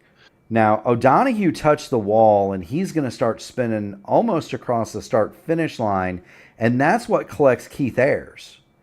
Just misses Nolan Milnes, Kendall Paul. Unfortunately, the 3 of Trevor Benz, he gets collected. He spent so much time getting that car fixed. Now he's going to have to get it. He's got fresh dents in it. And now he's going to have to he's going to have to go back for a fresh dent pull and bondo. It doesn't appear as though Ayers hit all that hard. But I bet you he gets fresh tires now. Meanwhile, we get free racing, Sam. Yeah, and then you have Evans, who actually Greg Evans has what we say here in the South, we call it sitting in the catbird seat, and so he's in a good position. He gets to restart at his discretion, which gives him a good jump, and that's all Greg Evans needs is a good jump. But it's certainly going to leave a lot of questions behind him about how this race is going to finish and who's going to finish where. Simply as close as the rest of the field has been on these restarts. Well, but then how O'Donoghue going in for pairs, his car is smoking. Well, and pit lane. And then for Greg Evans, the wild card is how hard is somebody like Dylan Godnez or Joshua Siegfried or even Corey Crandall, how hard are they going to send this thing into turn number 1? They're only going to get That's a great point, Mark. Yeah, no, that's a great point, because with the race win on the line, there is a tendency to want to overdrive the car into turns 1 and turns 3, but then it really takes a lot of skill to be able to use enough brake that you can turn the car, but not enough that you slow down your momentum. You're right. And you got to know, too, what drivers are going to do. You don't know what drivers are going to do, and you're really, I throw turn 1 out of the equation because that's a restart corner. They're not going to have enough momentum to really full send in there. So they're only really going to get 3 cracks at the coconut here. Well, Kendall Paul is not going to have to clutch it here. It's the pedal on the right, Kendall. And if he wants to make up some spots, he's going to have to use it. Yeah, I mean, but I'm anticipating Greg to get a good jump here. Siegfried is in a really good position in the 3rd spot because he can watch the rear spoiler of Greg, and he can jump when Greg jumps. It's just so much easier. Godnez, if he took 2 tires, then he is really in a little bit more of a detrimental position. But we're gonna see how it's all gonna unfold on this green-white checker, and we only get 1 here in the AMA.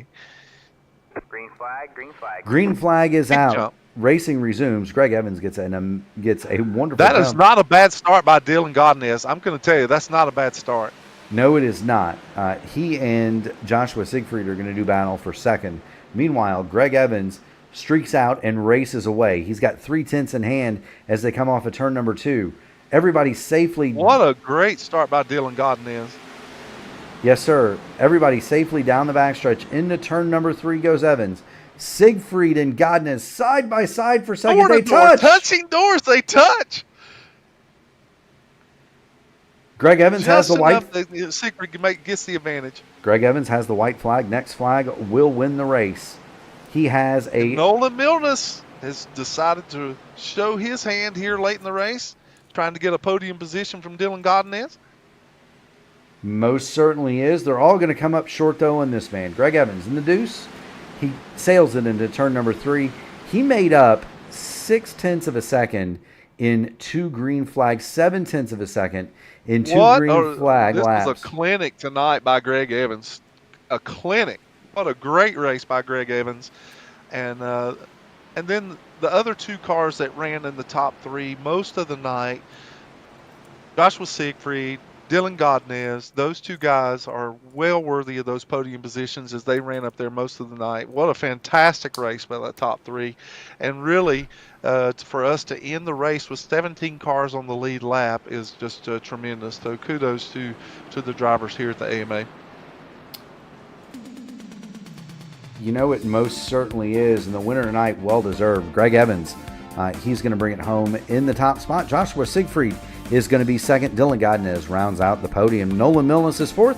And how about Corey Crandall? He'll bring it home 5th. Sean Merriman is 6th. Colby Pierce, nice top 10 run for him. In 7th, Kendall Paul is 8th. Christian Light 9th. And John Hutchins is going to round out your top 10. In 11th, Trevor Benz, Braden Langley is 12th. Ted Craven 13th. James Hodgson 14th. Eric Corder is going to be 15th. Mark Allett, Keith Ayers, Ryan O'Donohue, Michael Moquin, and Troy Character 16th through 20th. In 21st, Justin Osterman, Edwin James 22nd, Keith Graham 23rd. Brian Sharp did not avoid the trees. He will be 24th. Joseph Klein 25th. Lee Campbell, Michael Kirk, Pat O'Brien, Mark Cofield, and Justin Haney are the rest of the top 30. In 31st, Donald Green, Brandon Bernier, Kyle Heath, and Adam O'Brien did not take the start.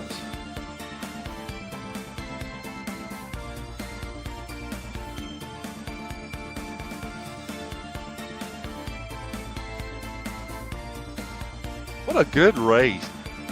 I enjoyed that. Just a good all-around night. It was certainly fun to watch. A lot of strategies being played out, a lot of opportunity for some drivers, and then some taken away from them, and some who took advantage of them. And so it's a really, really good race, and I enjoyed it thoroughly. After all that was said and done, we were picking about Trevor Benz and his night. He still finishes with 11th position. Christian Light preserves a 9th. Kendall Paul, despite some of the things adversity that he faced tonight, and 8th. It's just really a great run for a lot of these drivers. A lot of fun to watch this race tonight. You know, it most certainly was. Let's get down into the interview room. And we've got Dylan Godinez here. Dylan, you got Mark and Sam in the P1 broadcasting booth. You got a copy? Yes, sir. How y'all doing? You know, not doing too bad. You had a wonderful run tonight. You come home 3rd. Was it 2 tires there at the end? And if it was, kind of talk to us about the decision making. Yeah, it was 2 tires. I wish I took 4. I was kind of hoping we were going to stay green there until the end. But, that caution that came out right there to set us up for a green-white checkered kind of put a fork in that. I was out there on ice skates, man. It was a handful. I believe it. Sam? Great race tonight, Dylan. You were really up. I was saying at the end of the race, you're well deserving of this podium position. You were equally as fast as anyone that was up front. I would like a little insight from you at the beginning of the race. Did it seem like it was getting a little too racy up front, considering that there were still stages that had to be completed? Did you feel like there was a lot of hard running at the beginning of the race tonight? Yeah, but I mean, that's Homestead. It's going to be a great show with multiple grooves, multiple ways to run around here. Everybody was just trying to protect the tires again. There was a lot of sandbagging. I'm sure all these guys will probably admit we weren't going as hard as we wanted to there in the beginning, trying to have some tire there at the end. But, I took some damage there after stage 1, so I had to drop back a little bit. But, we were able to rebound, and it was a lot of fun. The whole race was a chess match this time. It certainly was, and it was a masterful job of just keeping your car in a position that you did. I don't know that you ever ran outside of the top 10, but just a great run tonight, Dylan. Excellent watching you race. Thank you. Appreciate it. Yeah, and Dylan, I don't know if you've been up in the booth before, but as is the tradition on the P1 Broadcasting Network, if you finish on the podium, you get the mic. Friends, family, sponsors, shout-outs, anybody you'd like to talk to out there that might be watching, the floor is yours. Yeah, I'd like to thank everybody at home for watching. My girlfriend, we have Fast, DG Motorsports, Ford Mustang. Thank you to Eater Enterprises for being on the hood. Tony G's for helping me out. Hair by Eliana. And Carolina Pro Late Model Series. I'd like to say thank you to all them. Absolutely. Well, we thank you for showing up and putting on a show tonight, coming and joining us in the booth, Dylan. Keep going fast, having fun, my friend, and we will see you next week. Alrighty, y'all. Thank you. Have a good one. Yes, sir. That is Dylan Godnez. He is your your third place finisher tonight. Third place. We're going to go ahead and grab second place finisher Joshua Siegfried. Josh, Mark Murphy and Sam Crow in the P1 Broadcasting booth. You got a copy? Yes, I do. So the first question is this your first race of the season here? This is my second race. I wrecked out at Las Vegas last week. Wrecked out at Vegas. So your first completed race, how's that? And you completed it in fine style. You run second tonight. You were kind of on the same strategy as Kendall and those other guys, but then you pitted early. You abandoned the fuel save, and you drove that baby back up to second. Kind of talk to us about your day.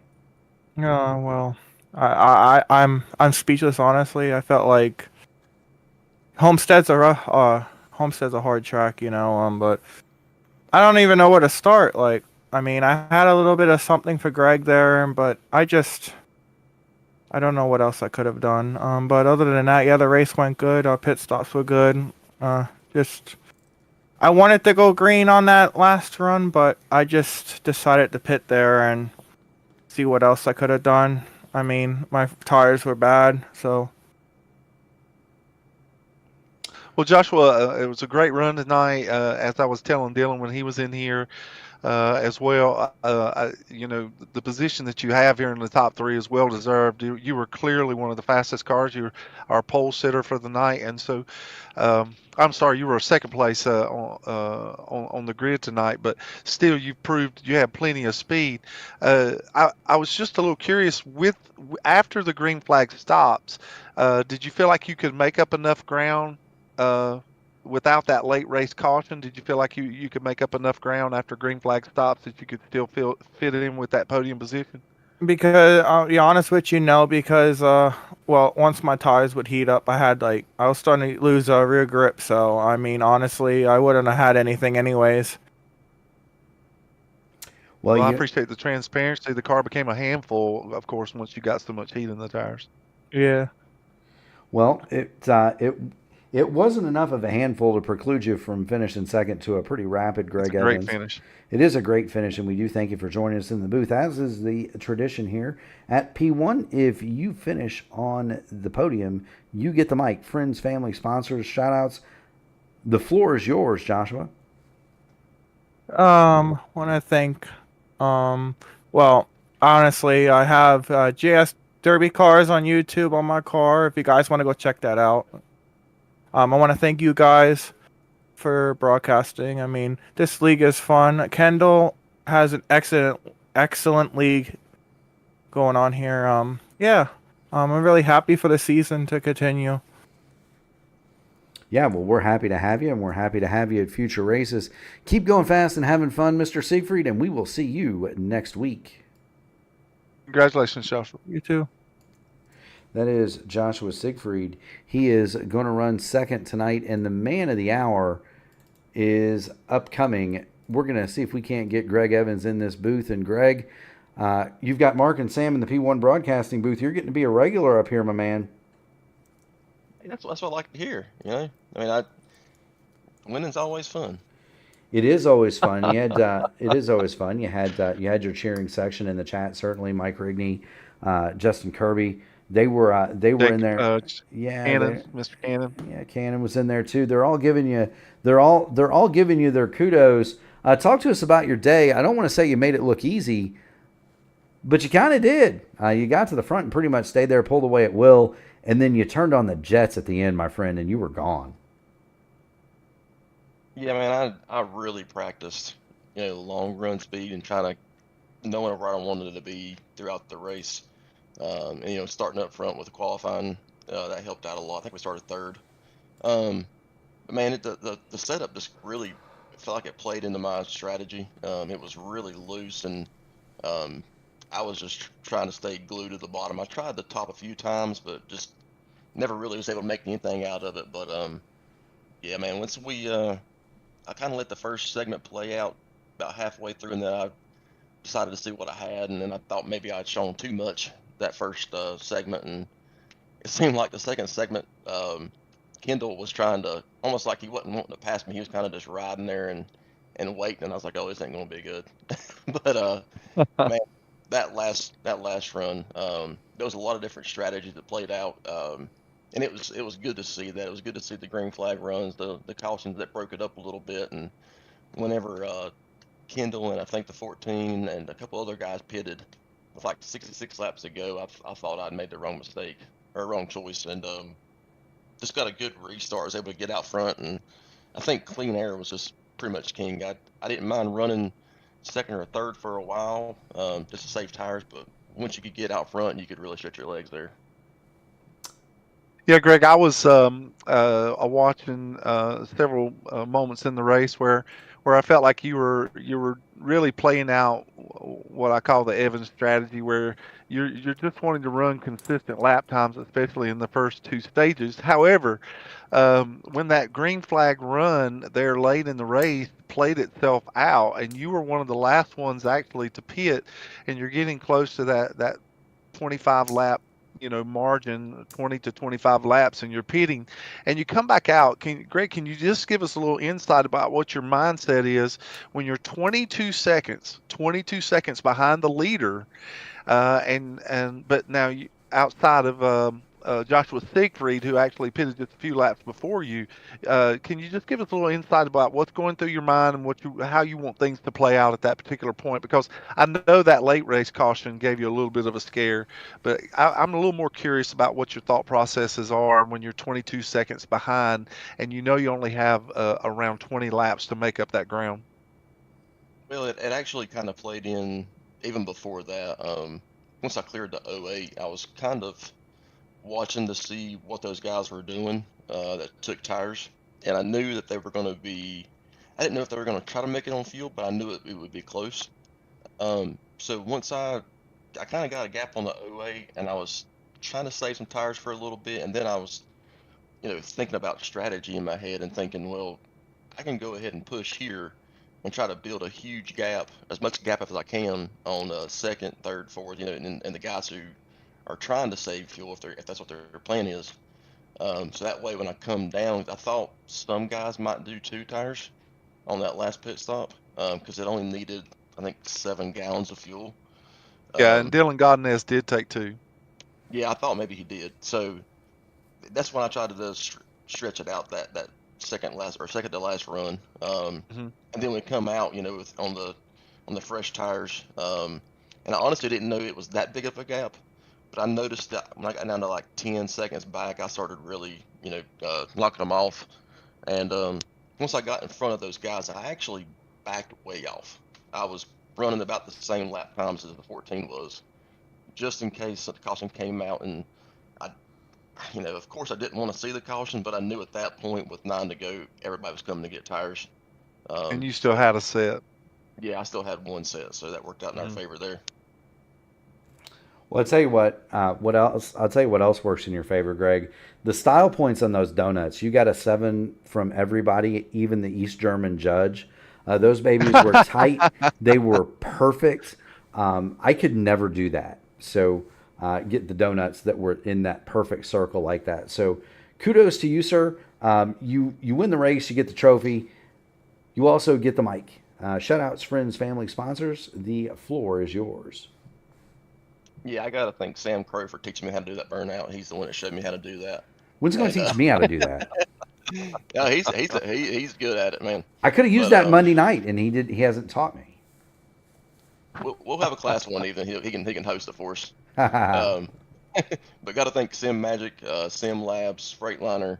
Like I said, P1 for broadcasting. Like I said, it's always fun whenever you guys broadcast it, so you can go back and watch the race and see how, you can't really see what all's happening whenever you're racing. So it's fun to go back and hear you guys commentate it and see what all happened. And AMA, man, I got to give it up to Kendall and his guys. I don't know how they race competitively and also try to admin a race. That's tough. But yeah, just I think where are we at next week? That's a great question. You're going to make me break out the schedule. The next race is going to be at Martinsville, the Hot Dog Stand 200. We'll go live 8:20 right here on the P1 Broadcasting Network. We are right smack in the middle, Greg, of 12 weeks in a row.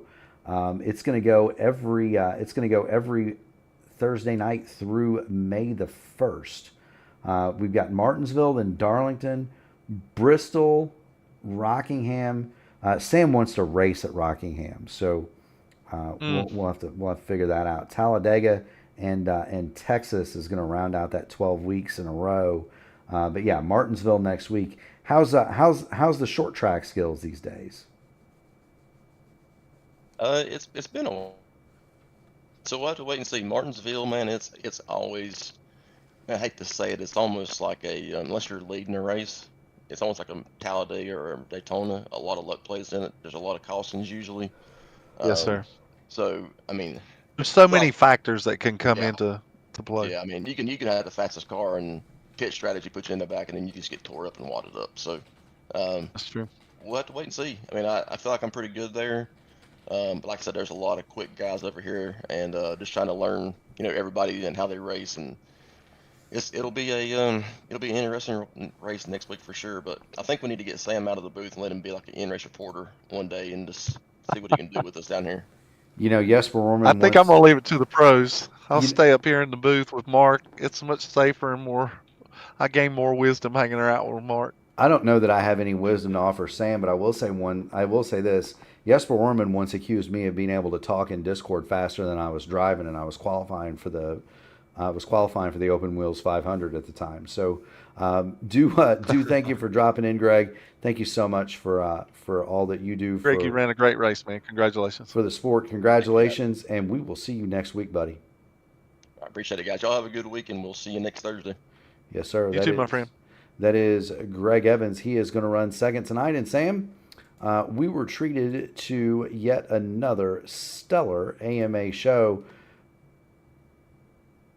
Mark, there was so much balance here. Honestly, there was a lot of short runs that were very racy, and a lot of strategies were being played out. We got green flag pit stops. We did see our fair share of cautions again, but I felt like there was enough balance considering how loose this car was and how many drivers that we had in the field. I felt like that there was a good balance here, that there was something for everyone to enjoy. I thoroughly enjoyed this race. I did too. It was a ton of fun to commentate. It was a ton of fun to watch.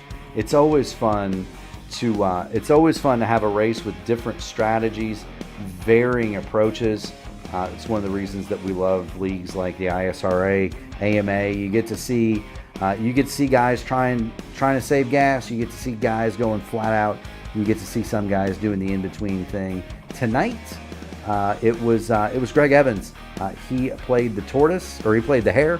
The tortoise strategy, Colby Pierce, Kendall Paul, it didn't quite work out. Those cars finished 5th through 10th, and so tonight it was the rabbit. But next week, who knows? And that's the great thing about it. Do want to thank everybody associated with the league.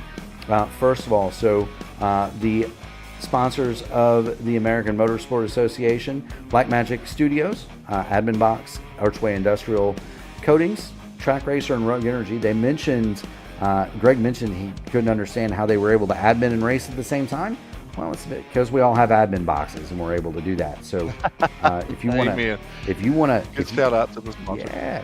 Well, I've got one, so I have to help fish out.